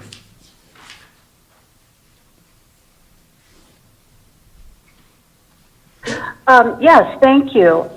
We had our first day of ballot petition filing today at City Hall, and I wanted to let you know that we had 7 filings total for today. That includes 3 candidates filing for Ward 2 Alderman, 1 candidate in for Ward 4 Alderman, 1 candidate for Ward 6 Alderman, and 2 candidates for mayor so far. And the ballot petition period runs through next Monday, all the business days through next Monday at 5. Just don't want to get too ahead of myself, but we will definitely be needing so far 2 lotteries for ballot position. The final period where there might be a ballot petition lottery would be for final position on the ballot, and that will be the lottery needed will be determined next Monday between 4 and 5 p.m. So that's what we have so far. Thank you. Thank you, Lynn. City Manager Nicholas, any report? Yes, very quickly, I just handed out the search brochure for the position of police chief. And why am I doing that? Well, as you know, the search that was on in February, March was suspended initially because of COVID. And then as the local social justice movement arose, we thought we would suspend it indefinitely so that we could listen to what the community wanted. And at some point, we would renew it, but it would be after a lot of community discussion about both institutionally, how we provide certain types of services, and also how do we reach out and listen and connect with people that we are intended to serve. And it's over the last 6 months, a lot has been done that was finally memorialized in our budget that you approved tonight, including the reconfiguration of the police department. And with that, and I suggested that that would be a trigger for us to then convene a community search committee, and I say community search committee, and I want to introduce for the first time to the public the people that are part of that. I'm very pleased that one of the organizers of the local Black Lives Matter movement, Ernell Brown, is on, and he is involved in a number of things, including he's the founder of the Sordano Foundation, which provides assistance to persons making a transition back into jobs and community life after having been incarcerated. He is serving an internship with the Kane County Sheriff's Department right now. He has been looking for incubator space to help others who are looking to start new types of organizations in our community. John Walker, who is one of the newest members of our Human Relations Commission, and a longtime resident, Glenn Roby, who is on the Anna-Glenn North Board, has been on the Dara Board, is a local landlord and manager of some of our fraternities and sororities. Monique Bernuti, who is Assistant Vice President for Diversity at NIU. Lisa King, who is on our Human Relations Commission, is also a trustee for DeKalb Township and has been a key member of the Chance program at NIU for a lot of years. Will Heinisch, who is currently the president of DARA. And you'll see a theme here, housing, and we've talked about this a lot tonight, housing and opportunity, big topics for our community right now. And finally, Mike Pitsley, who's also a member of the Anna-Glenn and North Board and has been a long time, actually friend, the good landlord of people who are looking to start over and are coming to our community, either go to school or to start a job, and so forth. So that's the core. I'm providing support, and Josh Bold is providing support to me. We had about an hour and a half Zoom organizing meeting on Saturday morning. We are going to go out with this. This is unique. Now, the first brochure that went out was 3 pages, standard thing. Here's a job description, 1 page on a town, just kind of formulaic stuff, and then the information on the back. Here's how you apply and so forth. And we sent it out to about 7 different media and organizational websites.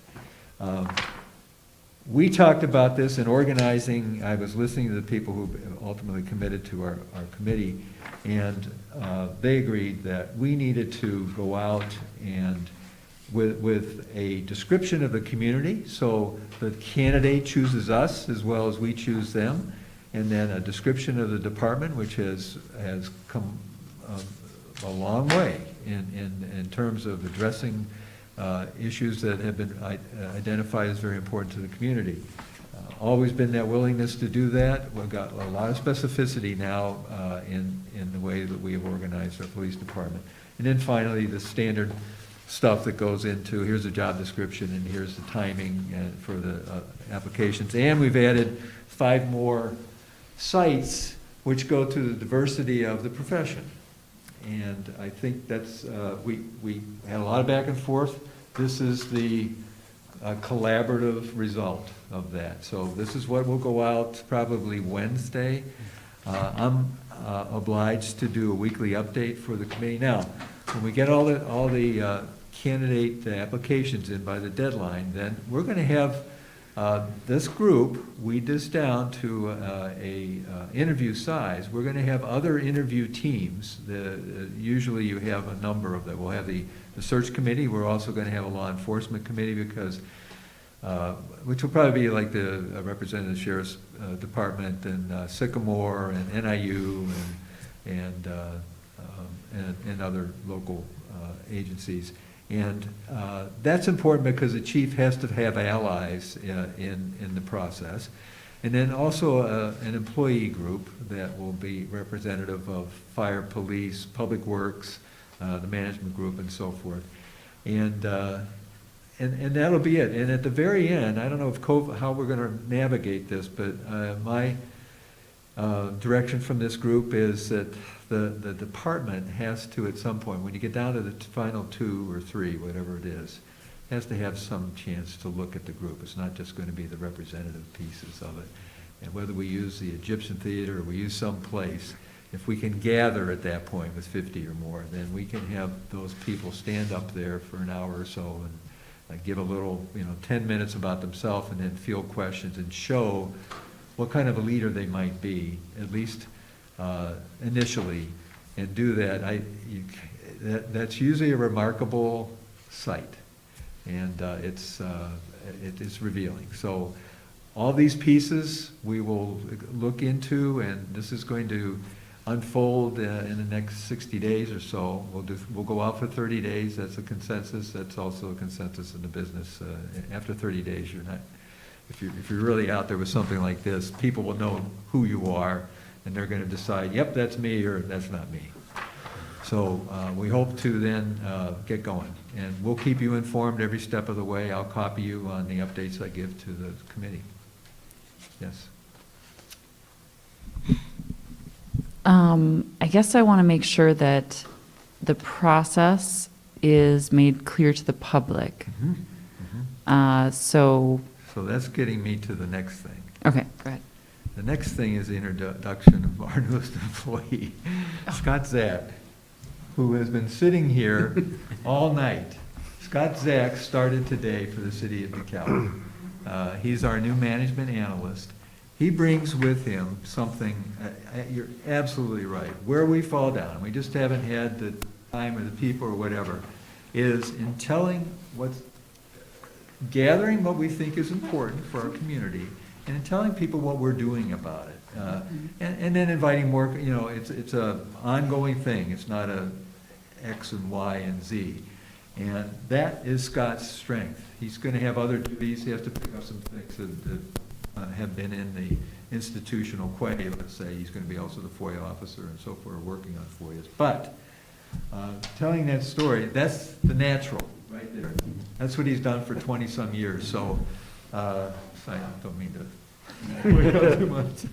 But Scott is going to be a lot of help to us in doing that. And he's used to, you've known this man for so many years, he's used to, he will listen, and then he will ask questions and help us all learn in the process. So this is going to be a kickoff. He knows this is part of his list right now. Cool. Is that okay? Sounds great. Good. It's great to have you with us, Scott. Welcome. Really is. Okay, anything else, Bill? That's it.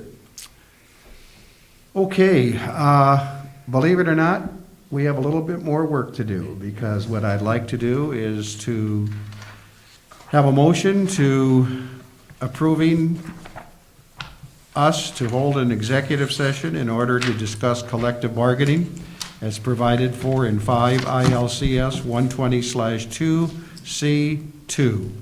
Do I have a motion to recess and hold an executive session? So moved. Second. It's been moved by Alderman Morris, seconded by Alderman McAdams. Any discussion?